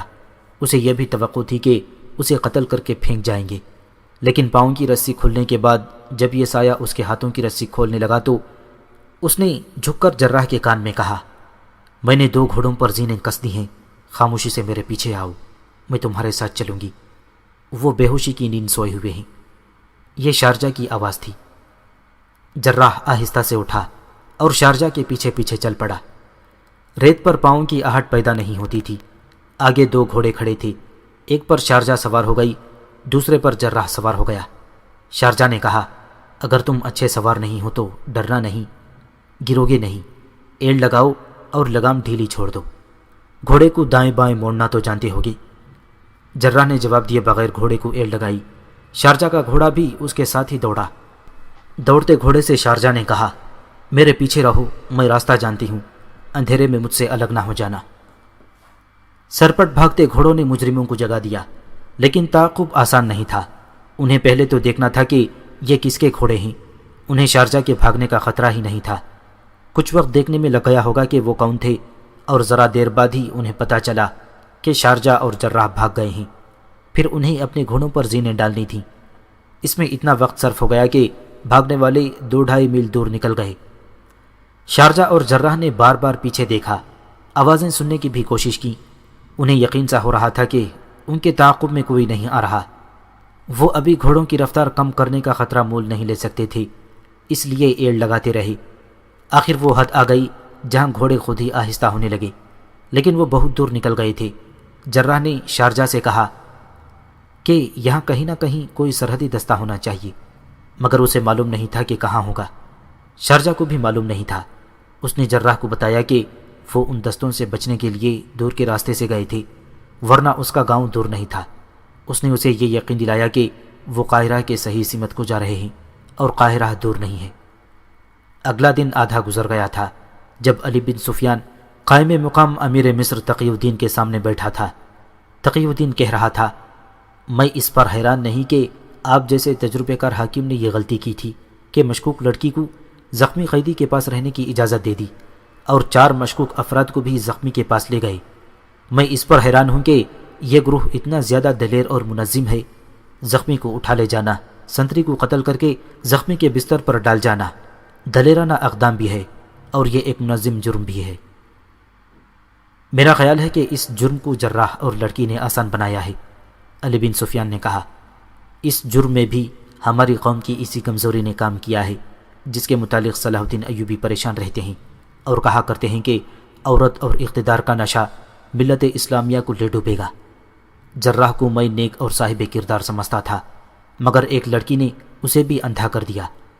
بہرحال زخمی قیدی کے گاؤں کا پتہ چل گیا ہے، میں نے ایک دستہ روانہ کر دیا ہے، اور جنوب مغربی علاقے کے جس کھنڈر کا زخمی قیدی نے ذکر کیا تھا اس کے متعلق آپ کیا کرنا چاہتے ہیں؟ تقی الدین نے پوچھا۔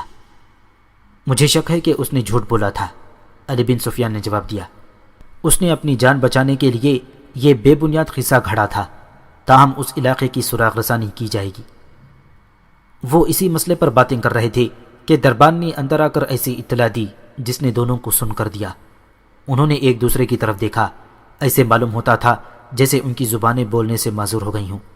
علی بن سفیان اٹھا اور یہ کہہ کر باہر نکل گیا، کوئی اور ہوگا۔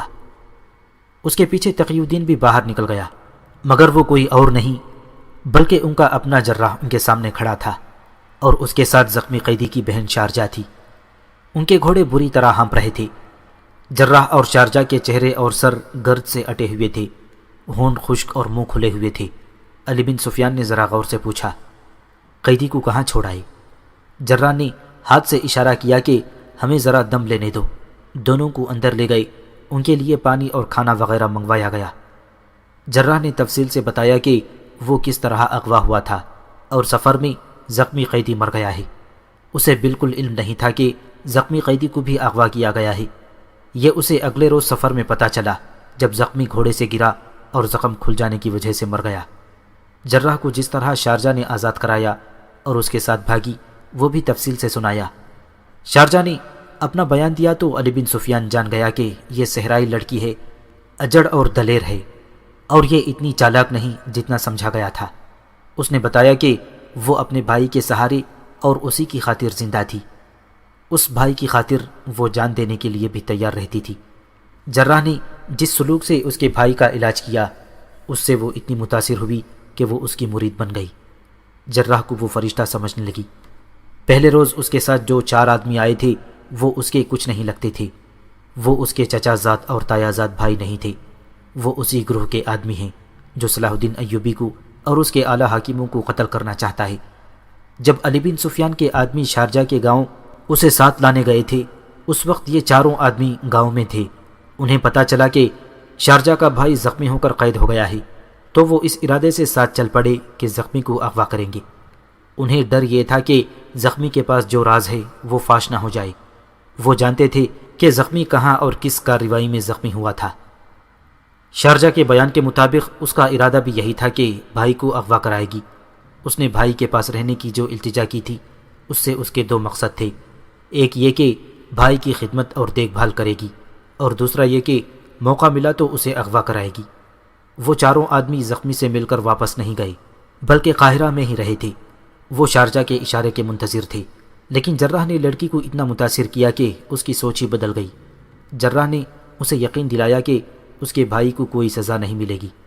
اس کے علاوہ جراح نے اسے ایسی باتیں بتائیں جو اس نے پہلے کبھی نہیں سنی تھیں۔ جراح نے اس کے اندر اسلام کی عظمت بیدار کر دی تھی اور اعلیٰ کردار کا مظاہرہ کر کے اسے اپنا مرید بنا لیا تھا۔ وہ ہر وقت جراح کے پاس بیٹھ کر اس کی باتیں سننے کے لیے بےتاب رہنے لگی۔ ایک روز وہ جراح کے گھر جا رہی تھی تو اسے ان 4 میں سے ایک آدمی راستے میں مل گیا۔ اس نے شارجہ سے کہا کہ زخمی کے اغوا میں اب دیر نہیں ہونی چاہیے۔ شارجہ نے اسے کہا کہ وہ ارادہ بدل چکی ہے، اس کا بھائی یہیں رہے گا۔ اب اس آدمی نے شارجہ سے کہا کہ اگر اس نے شہر میں آ کر اپنا دماغ خراب کر لیا ہے تو اسے قتل کر دیا جائے گا، زخمی یہاں نہیں رہے گا۔ شارجہ کو توقع نہیں تھی کہ یہ 4 اتنی دلیری سے اس کے بھائی کو اغوا کر لیں گے۔ اس نے انہیں فیصلہ سنا دیا کہ وہ ان کی کوئی مدد نہیں کرے گی۔ اس آدمی نے اسے کہا، ہم تمہاری ہر ایک حرکت کو دیکھ رہے ہیں، ہم سمجھ رہے تھے کہ تم نے جراح کو پھانس لیا ہے، لیکن معلوم ہوتا ہے کہ تم خود اس کے جال میں پھنس گئی ہو۔ شارجہ نے اسے دھتکار دیا۔ اسے چونکہ توقع نہیں تھی کہ وہ لوگ اتنی دلیری کا مظاہرہ کر سکیں گے، اس لیے اس نے جراح کے ساتھ بھی ذکر نہ کیا کہ اس کے زخمی بھائی کے اغوا کا خطرہ ہے۔ اسی رات شارجہ اور جراح ان 4 کے چنگل میں آ گئے۔ انہیں جب گھوڑوں پر سوار کرانے کے لیے اٹھا لے گئے تو اس نے دیکھا کہ ایک گھوڑے پر اس کا زخمی بھائی بیٹھا تھا۔ اس وقت وہ کچھ خوش ہوئی کہ اس کا بھائی آزاد ہو گیا ہے۔ وہ فرار پر آمدہ ہو گئی، لیکن جراح کو ان لوگوں کی قید میں نہیں دیکھنا چاہتی تھی۔ اس نے انہیں کہا بھی کہ اسے چھوڑ دو، لیکن وہ نہ مانے۔ اس کے ہاتھ اور پاؤں باندھ کر گھوڑے پر ڈال دیا۔ راستے میں شارجہ کو بتایا گیا کہ اس کے بھائی کو کس طرح اغوا کیا گیا ہے۔ وہاں صرف 2 آدمی گئے تھے۔ ایک نے سنتری سے کہیں کا راستہ پوچھنے کے بہانے اسے باتوں میں لگا لیا، دوسرے نے پیچھے سے اس کی گردن جکڑ لی اور دونوں اسے اٹھا کر اندر لے گئے۔ زخمی انہیں دیکھ کر اٹھ بیٹھا۔ اس کے بستر پر سنتری کو لٹا دیا گیا اور اس کے دل پر خنجر کے 2 گہرے وار کر کے اسے ختم کر دیا گیا۔ پھر اس پر کمبل ڈال دیا گیا۔ دونوں نے زخمی قیدی کو اٹھایا اور نکل گئے۔ انہیں یہ بھی معلوم تھا کہ شارجہ جراح کے گھر میں ہے۔ انہیں ڈر تھا کہ وہ نہیں مانے گی اور اغوا کا نام بتا دے گی، لیکن اسے بھی وہاں سے غائب کرنا ضروری تھا کیونکہ اس کے پاس بھی ایک راز تھا۔ 2 آدمی گھات میں بیٹھے تھے۔ جو ہی جراح اور شارجہ تنگ اور تاریک گلی میں آئے تو انہیں جکڑ لیا گیا اور اغوا کامیاب ہو گیا۔ علی بن سفیان جیسا گھاگ سراغ رساں کوئی اور تجربہ نہیں کرنا چاہتا تھا۔ اس نے جراح اور شارجہ کے بیانوں پر فوری اعتبار نہ کیا۔ یہ بھی سازش کی ایک کڑی ہو سکتی تھی۔ اس نے دونوں کو الگ کر دیا اور ان سے اپنے انداز سے پوچھ گچھ کی۔ جراح دانشمند آدمی تھا۔ اس نے علی بن سفیان کو قائل کر لیا کہ اس نے جو بیان دیا ہے وہ لفظ بلفظ درست ہے۔ اس نے کہا کہ ایک تو جذباتی پہلو تھا، اس لڑکی کی شکل و صورت اس کی مری ہوئی بہن سے ملتی جلتی تھی، اس لیے وہ اسے اچھی لگی اور وہ اسے اپنے گھر بھی لے جاتا اور زخمی کے مکان میں بھی اس کے ساتھ زیادہ وقت بیٹھا رہتا تھا۔ جراح نے بتایا کہ اس کے اس سلوک سے لڑکی اتنی متاثر ہوئی کہ اس نے اپنے کچھ شکوک اس کے سامنے رکھ دیے۔ یہ اس لڑکی کا دوسرا پہلو تھا جس پر جراح نے زیادہ توجہ دی۔ لڑکی مسلمان تھی، لیکن معلوم ہوتا تھا کہ اس پر بڑے ہی خطرناک اثرات جو باہر سے آئے تھے کام کر رہے تھے۔ جراح نے اس کے ذہن سے یہ اثرات صاف کر دیے۔ لڑکی چونکہ پسماندہ ذہن کی تھی، صحرا کے دور دراز گوشے کی رہنے والی تھی، اس لیے اس کے ذہن میں جو کچھ ڈالا گیا وہ اسی کو صحیح سمجھتی تھی۔ اس کی باتوں سے یہ انکشاف ہوا کہ اس علاقے میں اسلام کے منافی اثرات اور صلاح الدین ایوبی کے خلاف تخریب کاری زور و شور سے اور بلا روک ٹوک جاری ہے۔ شارجہ سے علی بن سفیان نے کوئی بیان نہیں لیا، اس پر سوال کرتا رہا اور اس کے جوابوں سے ایک بیان مرتب ہو گیا۔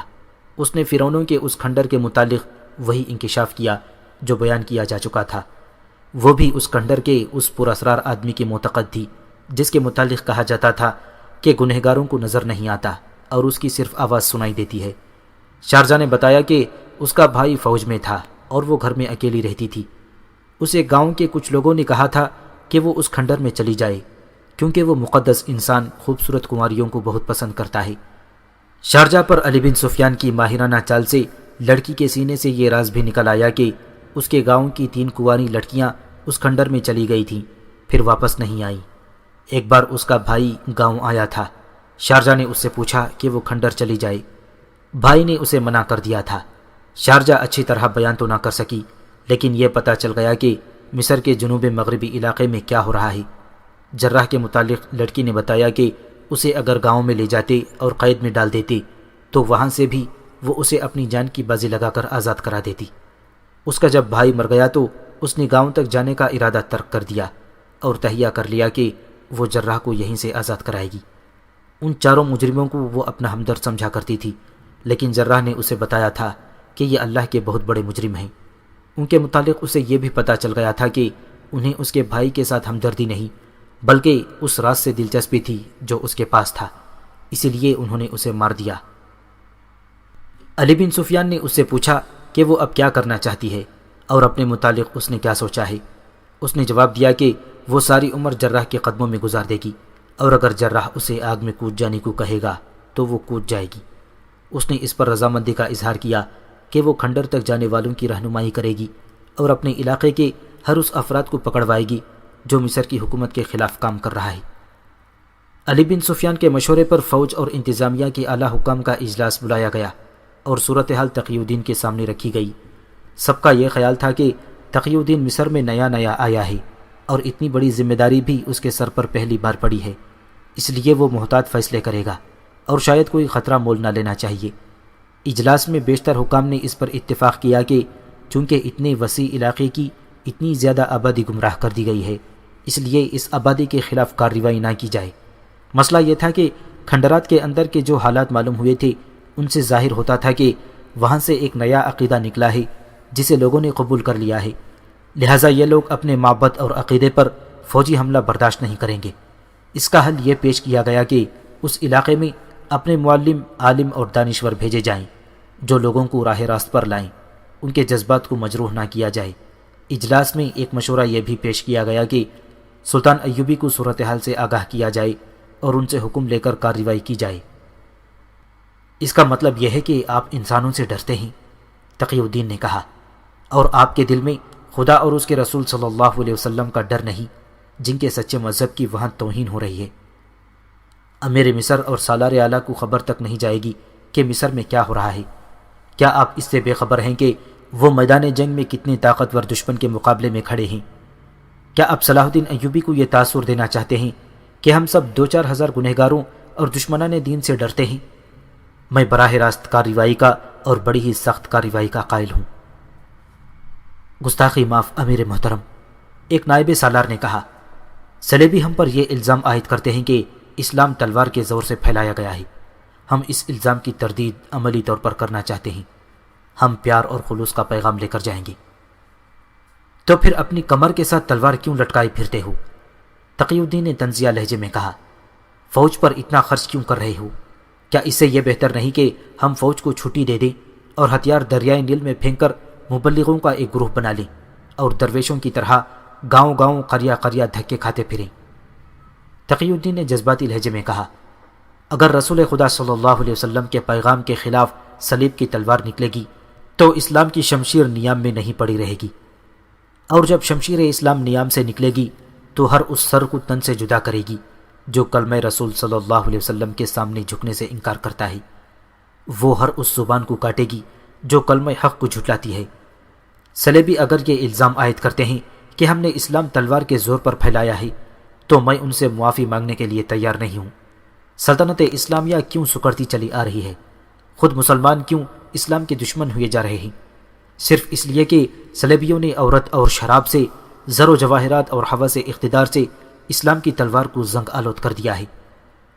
وہ ہم پر جنگ پسندی اور تشدد کا الزام عائد کر کے ہماری عسکری روایات کو ختم کرنا چاہتے ہیں، کیونکہ وہ ہمارے خلاف لڑ نہیں سکتے۔ ان کے بری لشکر اور بحری بیڑے ناکام ہو گئے ہیں۔ وہ ہمارے درمیان تخریب کاری کر رہے ہیں، اللہ کے سچے دین کی جڑیں کاٹ رہے ہیں، اور آپ کہتے ہیں کہ ان کے خلاف تلوار نہ اٹھاؤ۔ غور سے سنو میرے دوستوں، صلیبی اور آپ کے دوسرے دشمن آپ کو محبت کا جھانسا دے کر آپ کے ہاتھ سے تلوار لینا چاہتے ہیں۔ وہ آپ کی پیٹھ پر وار کرنا چاہتے ہیں۔ ان کا یہ اصول محض ایک فریب ہے کہ کوئی تمہارے ایک گال پر تھپڑ مارے تو دوسرا گال آگے کر دو۔ کیا تم میں سے کوئی ایسا ہے جسے یہ معلوم نہیں کہ کرک میں وہ مسلمان آبادی کا کیا حشر کر رہے ہیں؟ کیا آپ نے شوبک فتح کر کے وہاں مسلمانوں کا بیگار کیمپ نہیں دیکھا تھا؟ وہاں مسلمان عورتوں کی جو انہوں نے عصمت دری کی وہ نہیں سنی تھی؟ مقبوضہ فلسطین میں مسلمان خوف و ہراس کی، بے آبروی اور مظلومیت کی زندگی بسر کر رہے ہیں۔ صلیبی مسلمانوں کے قافلے لوٹتے ہیں اور عورتوں کو اغوا کر کے لے جاتے ہیں، اور آپ کہتے ہیں کہ اسلام کے نام پر تلوار اٹھانا جرم ہے۔ اگر یہ جرم ہے تو میں اس جرم سے شرمسار نہیں۔ صلیبیوں کی تلوار نہتوں کو کاٹ رہی ہے، صرف اس لیے کہ وہ اللہ اور رسول صلی اللہ علیہ وسلم کے نام لیوا ہیں۔ صلیب اور بتوں کے پجاری نہیں۔ تمہاری تلوار صرف وہاں ہاتھ سے گر پڑنی چاہیے جہاں سامنے نہتے ہوں اور ان تک خدا کا پیغام نہ پہنچا ہو۔ ہمیں اس اصول کا قائل نہیں ہونا چاہیے کہ لوگوں کے جذبات پر حملہ کرو۔ میں نے دیکھا ہے کہ عرب میں چھوٹے چھوٹے مسلمان حکمران اور نااہل عمرہ لوگوں کو خوش کرنے کے لیے بڑے دلکش اور دلوں کو موہ لینے والے الفاظ استعمال کرتے ہیں۔ ان کے غلط جذبات اور احساسات کو اور زیادہ بھڑکا کر انہیں خوش رکھتے ہیں تاکہ لوگ انہیں عیش و عشرت سے اور غیر اسلامی طرز زندگی سے روک نہ سکیں۔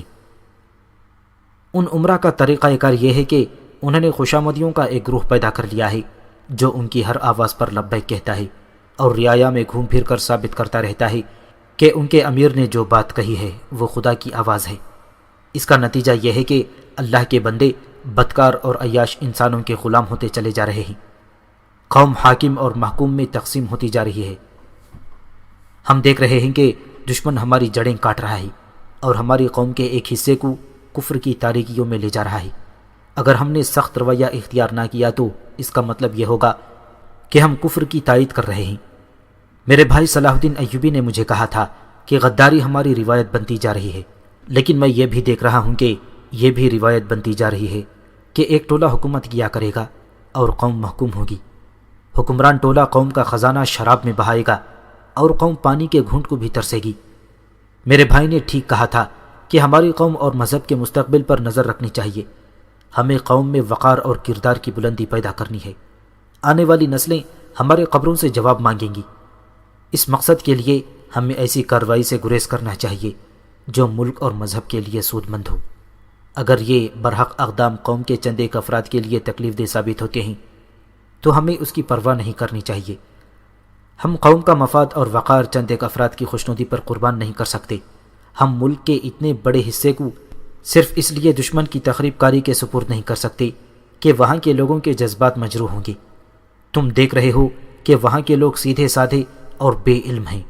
انہیں اپنے وہ مسلمان بھائی جو قبیلوں کے سردار ہیں اور مذہب کے اجارہ دار ہیں، دشمن کا اعلی کار بن کر گمراہ کر رہے ہیں۔ اجلاس میں کسی کو توقع نہیں تھی کہ تقی الدین کا رد عمل اتنا شدید اور فیصلہ اتنا سخت ہوگا۔ اس نے جو دلائل پیش کیے ان کے خلاف کسی کو جرأت نہ ہوئی کہ کوئی مشورہ ہی پیش کرتا۔ اس نے کہا، مصر میں جو فوج ہے یہ محاذ سے آئی ہے اور اس سے پہلے بھی لڑ چکی ہے۔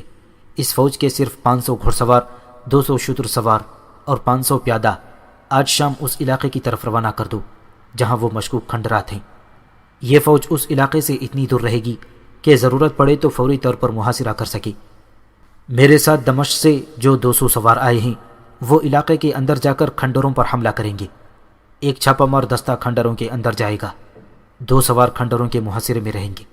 اگر باہر سے حملہ ہوا یا مزاحمت ہوئی تو فوج کا بڑا حصہ مقابلہ کرے گا اور محاصرہ تنگ کرتا جائے گا۔ اس کارروائی میں فوج کو سختی سے حکم دیا جائے کہ کسی نہتے کو نہیں چھیڑا جائے۔ اس فیصلے کے فوراً بعد فوجی حکام کوچ، حملے اور محاصرے وغیرہ کا منصوبہ تیار کرنے میں مصروف ہو گئے۔ سلطان ایوبی مصر کی تازہ صورتحال سے بے خبر کرک اور شوبی قلعوں کے درمیان میل ہا میل وسیع صحرا میں، جہاں ریتیلی چٹانوں، ٹیلوں اور گھاٹیوں کے علاقے بھی تھے اور جہاں کسی کسی جگہ پانی اور سائے کی بھی افراد تھی، صلیبیوں کے نئے جنگی منصوبے کے مطابق اپنی افواج کی صف بندی کر رہا تھا۔ جاسوسوں نے اسے بتایا تھا کہ صلیبی دگنی طاقت سے، جو زیادہ تر زرہ پوش اور بختر بند ہوگی، قلعے سے باہر آ کر حملہ کرے گی۔ یہ فوج سلطان ایوبی کی فوج کو آمنے سامنے کی جنگ میں الجھا لے گا اور دوسری فوج عقب سے حملہ کرے گی۔ سلطان ایوبی نے اپنی فوج کو دور دور تک پھیلا دیا۔ سب سے پہلا کام یہ کیا کہ جہاں جہاں پانی اور سبزہ تھا وہاں فوراً قبضہ کر لیا۔ ان جگہوں کے دفاع کے لیے اس نے بڑے سائز کی کمانوں والے تیر انداز بھیج دیے۔ ان کے تیر بہت دور تک چلے جاتے تھے۔ وہاں منجنیقیں بھی رکھیں جو آگ کی ہانڈیاں پھینکتی تھیں۔ یہ اہتمام اس لیے کیا گیا تھا کہ دشمن قریب نہ آ سکے۔ بلندیوں پر بھی قبضہ کر لیا گیا۔ سلطان ایوبی نے تمام دستوں کو حکم دیا کہ دشمن سامنے سے حملہ کرے تو وہ اور زیادہ پھیل جائیں تاکہ دشمن بھی پھیلنے پر مجبور ہو جائے۔ اس نے اپنی فوج کو ایسی ترتیب میں کر دیا کہ دشمن یہ فیصلہ ہی نہیں کر سکتا تھا کہ مسلمان فوج کے پہلو کدھر اور عقب کس طرف ہے۔ سلطان ایوبی نے فوج کا ایک بڑا حصہ ریزرو میں رکھ لیا تھا۔ ایک حصے کو اس طرح متحرک رکھا کہ جہاں کمک کی ضرورت پڑے فوراً کمک دے سکے۔ اس کا سب سے زیادہ خطرناک ہتھیار اس کے چھاپے مار دستے تھے اور اس سے زیادہ خطرناک اس کا جاسوسی کا نظام تھا جو اسے صلیبیوں کی نقل و حرکت کی خبریں دے رہا تھا۔ شوبک کا قلعہ سلطان ایوبی سر کر چکا تھا۔ صلیبیوں کے منصوبے میں یہ بھی تھا کہ ان کے لیے حالات سازگار ہوئے تو وہ شوبک کو محاصرے میں لے کر فتح کر لیں گے۔ انہیں توقع تھی کہ ان کا اتنا زیادہ لشکر سلطان ایوبی کی قلیل تعداد فوج کو صحرا میں ہی ختم کر دے گا یا اتنا کمزور کر دے گا کہ وہ شوبک کو باہر سے مدد نہیں دے سکیں گے۔ ان کے اس منصوبے کے پیش نظر سلطان ایوبی نے شوبک کی وہ طرف جس طرف سے صلیبی اس قلعے پر حملہ کر سکتے تھے خالی چھوڑ دی۔ اس نے صلیبیوں کے لیے موقع پیدا کر دیا کہ وہ راستہ صاف دیکھ کر شوبک پر حملہ کریں۔ اس طرف سے اس نے دیکھ بھال والی چوکیاں بھی ہٹا دیں اور دور دور تک علاقہ خالی کر دیا۔ صلیبیوں کے جاسوسوں نے کرک میں فوراً اطلاع پہنچائی کہ سلطان ایوبی نے صلیبیوں کے ساتھ صحرا میں لڑنے کے لیے فوج شوبک سے دور اکٹھا کر لی ہے اور شوبک کا راستہ صاف ہو گیا ہے۔ صلیبیوں نے فوراً اپنی اس فوج کو جو سلطان ایوبی کے سامنے سے حملہ کرنے کے لیے باہر نکالی تھی حکم دے دیا کہ رخ بدل کر شوبک کی طرف چلی جائے۔ چنانچہ یہ فوج ادھر کو ہولی۔ اس کے پیچھے رسد کے ذخیرے جا رہے تھے۔ فوج جب شوبک سے 4 میل دور رہ گئی تو اسے روک لیا گیا۔ یہ اس فوج کا عارضی پڑاؤ تھا۔ رسد کی گھوڑا گاڑیاں، اونٹ اور خچر ہزاروں کی تعداد میں چلے آ رہے تھے۔ انہیں کوئی خطرہ نہ تھا کیونکہ مسلمانوں کی فوج کا دور دور تک نام و نشان نہ تھا۔ صلیبی حکمران بہت خوش تھے۔ انہیں شوبک کا قلعہ اپنے قدموں میں پڑا نظر آ رہا تھا، مگر رات کو انہیں اپنے پیچھے 5-6 میل دور آسمان لال سرخ نظر آیا۔ شعلے اتنے بلند تھے کہ اتنی دور سے بھی نظر آئے تھے۔ صلیبیوں نے سوار دوڑا دیے۔ جہاں سے شعلے اٹھ رہے تھے وہاں ان کی رسد تھی۔ سوار وہاں پہنچے تو انہیں صحرا میں بے لگام گھوڑے اور بے مہار اونٹ ہر طرف دوڑتے بھاگتے نظر آئے۔ یہ تباہی سلطان ایوبی کے ایک چھاپا مار دستے کی برپا کی ہوئی تھی۔ رسد میں گھوڑوں کے لیے خشک گھاس سے لدی ہوئی سینکڑوں گھوڑا گاڑیاں تھیں۔ انہیں رسد کے کیمپ کے ارد گرد کھڑا کیا گیا تھا۔ سلیبی خوش فہمیوں میں مبتلا تھے۔ انہیں معلوم نہیں تھا کہ ان کی ہر ایک حرکت پر سلطان ایوبی کی نظر ہے۔ رات کو جب رسد کا کیمپ سو گیا تو مسلمان چھاپا ماروں نے اونٹوں پر جا کر خشک گھاس میں آتشیں پھولیتے والے تیر چلائے۔ گھاس فوراً جل اٹھی۔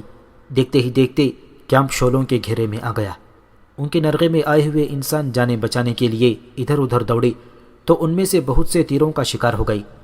جو جانور رسیاں توڑ سکے وہ تو بھاگ گئے اور جو کھل نہ سکے وہ زندہ جل گئے۔ دور دور تک پھیلا ہوا کیمپ جہنم بن گیا تھا۔ چھاپا ماروں نے کئی ایک اونٹ اور گھوڑے پکڑ لیے اور واپس چلے گئے۔ صبح طلوع ہوئی۔ صلیبی کمانڈروں نے جا کر رسد کا کیمپ دیکھا۔ وہاں کچھ نہیں بچا تھا۔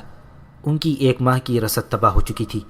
وہ سمجھ گئے کہ شوبک کا راستہ جو صاف تھا یہ سلطان ایوبی کی ایک چال تھی۔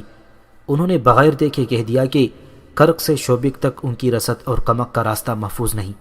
چنانچہ انہوں نے شوبک کا محاصرہ ملتوی کر دیا۔ رسد کے بغیر محاصرہ ناممکن تھا، اور جب انہیں اطلاع ملی کہ گزشتہ رات اس فوج کی بھی رسد تباہ ہو گئی ہے جو سلطان ایوبی کی فوج پر سامنے سے حملہ کرنے کے لیے جمع تھی، تو انہوں نے اپنے تمام تر جنگی منصوبے پر نظر ثانی کرنے کا فیصلہ کر لیا۔ انہیں کہیں بھی سلطان ایوبی کی فوج نظر نہیں آ رہی تھی۔ انہیں جاسوس یہ بھی نہیں بتا سکے تھے کہ مسلمانوں کی فوج کا اجتماع کہاں ہے۔ دراصل یہ اجتماع کہیں بھی نہیں تھا۔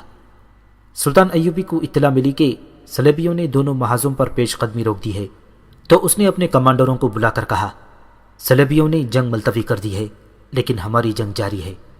وہ دونوں فوجوں کے آمنے سامنے کے تصادم کو جنگ کہتے ہیں، میں چھاپوں اور شبخون کو جنگ کہتا ہوں۔ اب چھاپا ماروں کو سرگرم رکھو۔ صلیبی دونوں طرف سے پیچھے ہٹ رہے ہیں، انہیں اطمینان سے پیچھے نہ ہٹنے دو۔ انتہائی عقب یا پہلو پر شبخون مارو اور غائب ہو جاؤ۔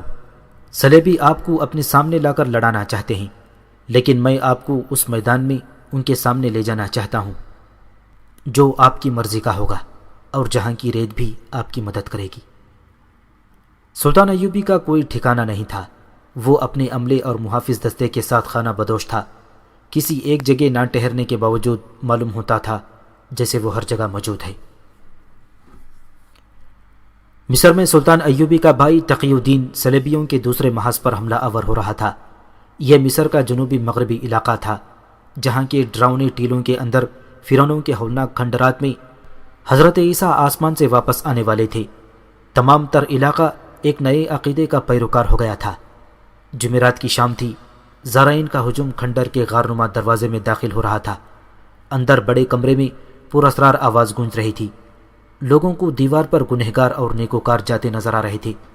وہاں وہی سما تھا جو ہر جمعرات کے روز ہوا کرتا تھا۔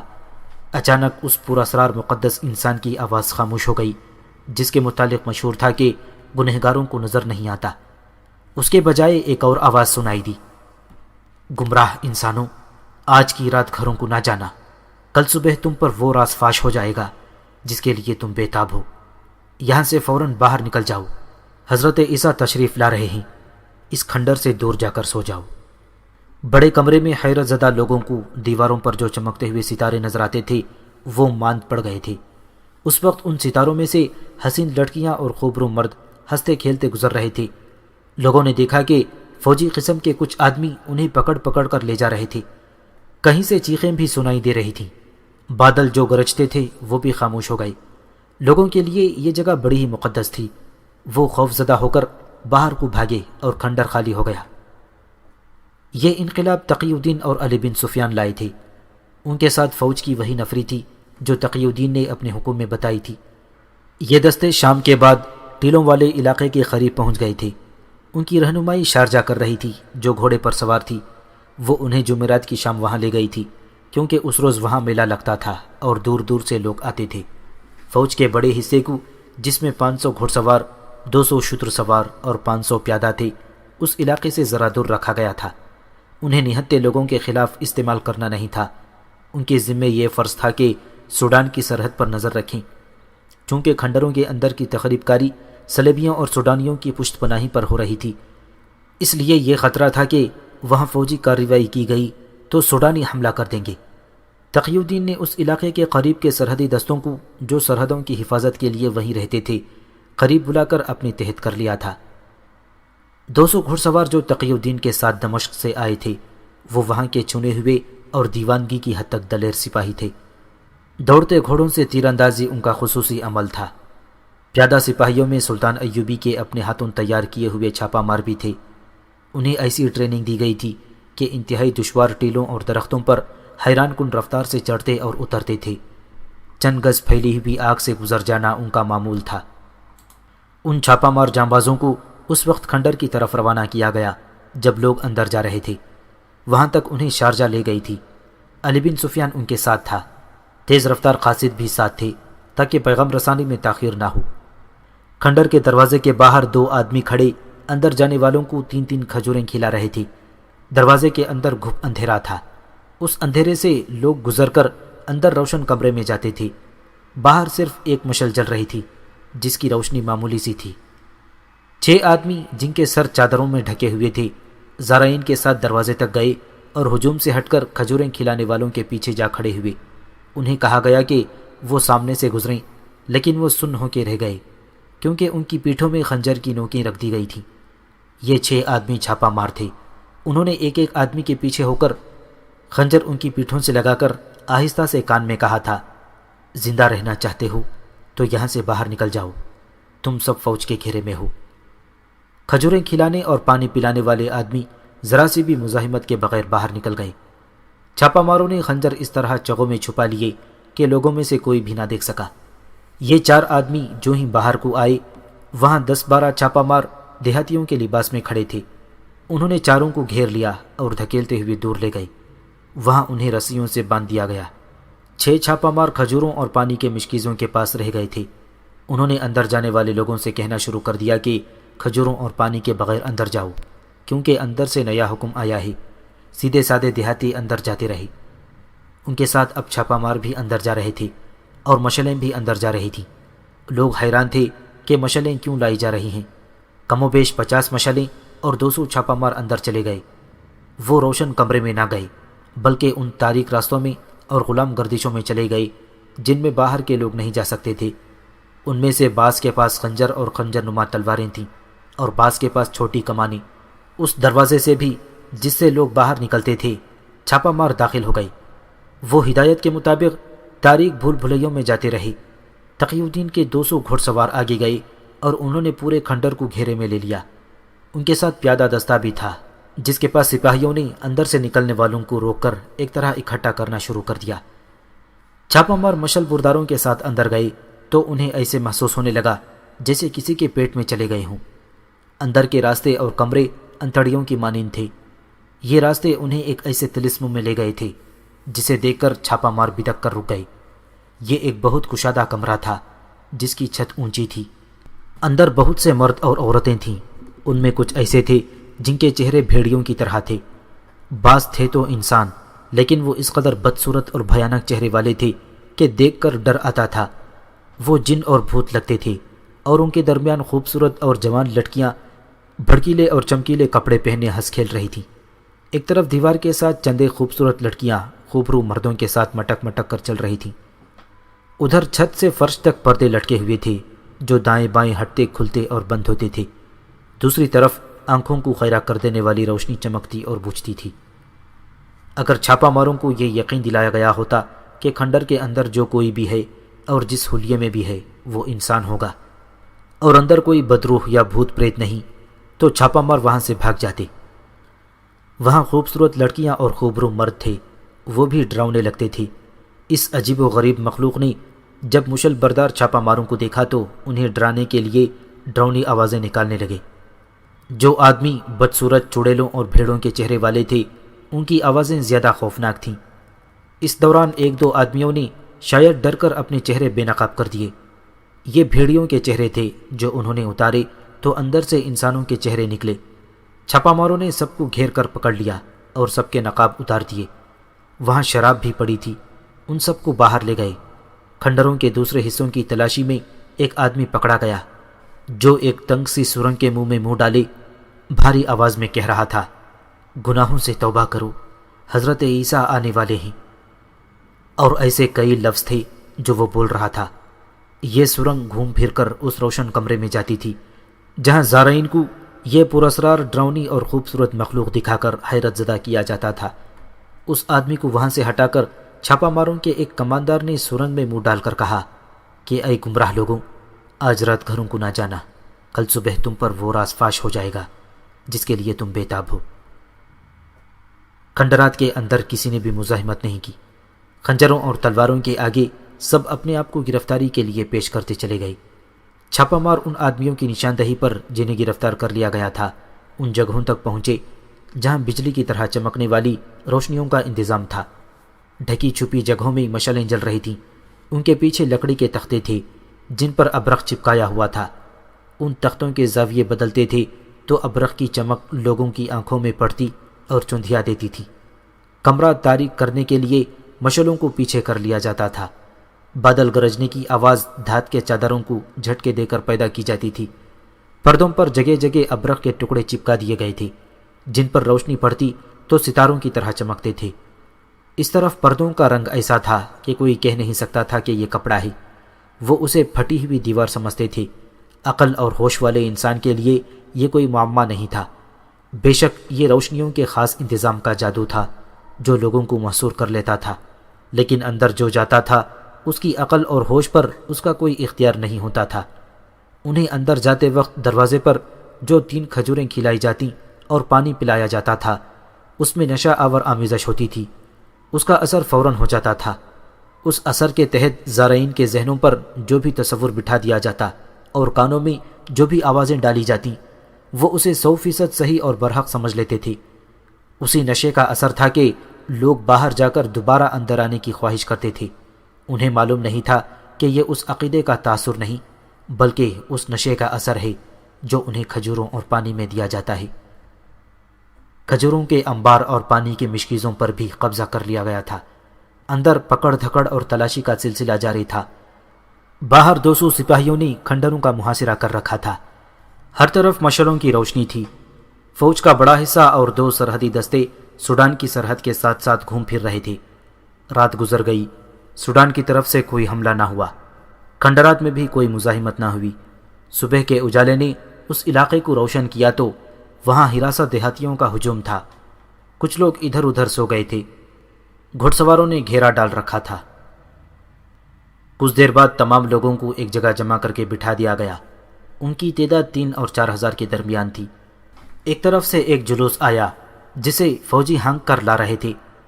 اس جلوس میں بھیڑیوں اور چڑیلوں کے چہروں والے انسان تھے۔ اس میں مکروہ اور بڑی بھیانک شکلوں والے انسان بھی تھے، اور اس جلوس میں وہ تمام مخلوق تھی جو لوگوں کو کھنڈر کے اندر دکھائی جاتی تھی، اور بتایا جاتا تھا کہ یہ آسمان ہے جہاں یہ لوگ مرنے کے بعد گناہوں کی سزا بھگت رہے ہیں۔ ان کا سب سے بڑا گناہ یہ بتایا جاتا تھا کہ یہ جنگ و جدل کے عادی تھے، یعنی یہ فوجی تھے۔ اس جلوس سے الگ 10-12 لڑکیوں کو بھی لوگوں کے سامنے لایا گیا۔ یہ بہت ہی خوبصورت لڑکیاں تھیں، ان کے ساتھ خوبرو مرد تھے۔ ان دونوں جلوسوں کو لوگوں کے ہجوم کے سامنے ایک اونچی جگہ پر کھڑا کر دیا گیا اور انہیں کہا گیا کہ لوگوں کو اپنے چہرے دکھاؤ۔ سب نے بھیڑیوں اور چڑیلوں کے مصنوعی چہرے اتار دیے۔ ان کے اندر سے اچھے بھلے انسانی چہرے نکل آئے۔ جو آدمی مکروہ اور بھیانک چہروں والے تھے وہ بھی مصنوعی چہرے تھے۔ یہ چہرے بھی اتار دیے گئے۔ لوگوں سے کہا گیا کہ وہ ان آدمیوں اور ان لڑکیوں کے قریب سے گزرتے جائیں اور انہیں پہچانیں۔ لوگ تو اسی پر حیران ہو گئے کہ یہ آسمان کی مخلوق نہیں، اسی زمین کے انسان ہیں۔ لڑکیاں بھی پہچان لی گئیں۔ ان میں زیادہ تر اسی علاقے کی رہنے والی لڑکیاں تھیں اور 3-4 یہودی تھیں جنہیں صلیبی اسی مقصد کے لیے لائے تھے۔ لوگ انہیں دیکھ چکے تو ان مجرموں کو سامنے لایا گیا جنہوں نے یہ طلسماتی اہتمام کر رکھا تھا۔ ان میں 6 صلیبی تھے جو مصر کے اس علاقے کی زبان بولتے اور سمجھتے تھے۔ انہوں نے بہت سے آدمی اس علاقے سے اپنے ساتھ ملا لیے تھے۔ رات گرفتاری کے بعد ان سے اعتراف کرا لیا گیا تھا کہ انہوں نے 3-4 مسجدوں میں اپنے امام رکھ دیے تھے جو لوگوں کو مذہب کے پردے میں غیر اسلامی نظریات کے معتقد بنا رہے تھے۔ اس گروہ کا مقصد یہ تھا کہ لوگوں کو قائل کیا جائے کہ فوج میں بھرتی نہ ہوں، کیونکہ یہ بہت بڑا گناہ ہے۔ یہ گروہ اس مقصد میں کامیاب ہو چکا تھا۔ ان تخریب کاروں نے یہ کامیابی بھی حاصل کر لی تھی کہ اس علاقے کے لوگوں میں سوڈانیوں کی محبت پیدا کر دی جائے اور ان کا مذہب تبدیل کیے بغیر انہیں بے مذہب کر دیا جائے۔ لوگوں سے کہا گیا کہ اب وہ کھنڈروں کے اندر جا کر گھومیں پھریں اور اس فریب کاری کا ثبوت اپنی آنکھوں سے دیکھیں۔ لوگ اندر چلے گئے، جہاں جگہ جگہ فوجی کھڑے تھے اور لوگوں کو دکھا رہے تھے کہ انہیں کیسے کیسے طریقوں سے دھوکہ دیا جاتا رہا ہے۔ بہت دیر بعد جب تمام لوگ اندر سے گھوم پھر آئے تو تقی الدین نے ان سے خطاب کیا اور انہیں بتایا کہ کھجوروں اور پانی میں انہیں نشہ دیا جاتا ہے۔ اندر جو جنت اور جہنم تھا وہ اس نشے کے زیر اثر نظر آتا تھا۔ میں ان مجرموں سے کہتا ہوں کہ اندر چل کر مجھے آسمان کی مخلوق چلتی پھرتی دکھائیں کہ حضرت موسیٰ کہاں اور مرا ہوا خلیفہ آزد کہاں ہے۔ یہ سب فریب تھا۔ یہ وہ نشہ ہے جو حشیشین کا پیر استاد حسن بن صباح لوگوں کو پلا کر انہیں جنت دکھایا کرتا تھا۔ وہ تو ایک وقت میں چند ایک آدمیوں کو نشہ پلاتا تھا، مگر یہاں اسلام کے ان دشمنوں نے اتنے وسیع علاقے کی پوری آبادی پر نشہ طاری کر دیا ہے۔ تقی الدین نے لوگوں کو اصلیت دکھا کر انہیں بتایا کہ ابتدا میں ایک درویش کی کہانی سنائی گئی تھی جو مسافروں کو اونٹ اور اشرفیاں دیا کرتا ہے۔ یہ محض بے بنیاد کہانیاں تھیں اور بے سر و پا جھوٹ۔ کہانیاں سنانے والوں کو تمہارے دین و ایمان کے دشمن بے دریغ مال و دولت دیتے ہیں۔ تقی الدین نے اس فریب کاری کے تمام پہلو بے نقاب کیے، اور جب ان مجرموں کی اصلیت کو بے نقاب کیا تو لوگ جوش میں آ کر اٹھ کھڑے ہوئے اور انہوں نے مجرموں پر حلہ بول دیا۔ اس وقت لوگوں کا وہ نشہ اتر چکا تھا جو رات کو انہیں کھجوروں اور پانی میں دیا گیا تھا۔ فوج نے ہجوم پر قابو پانے کی بہت کوشش کی، لیکن انہوں نے تمام مجرموں اور لڑکیوں کو جان سے مار کر چھوڑا۔ تقی الدین نے فوج کو اسی علاقے میں پھیلا دیا اور فوج کی نگرانی میں وہاں ایک تو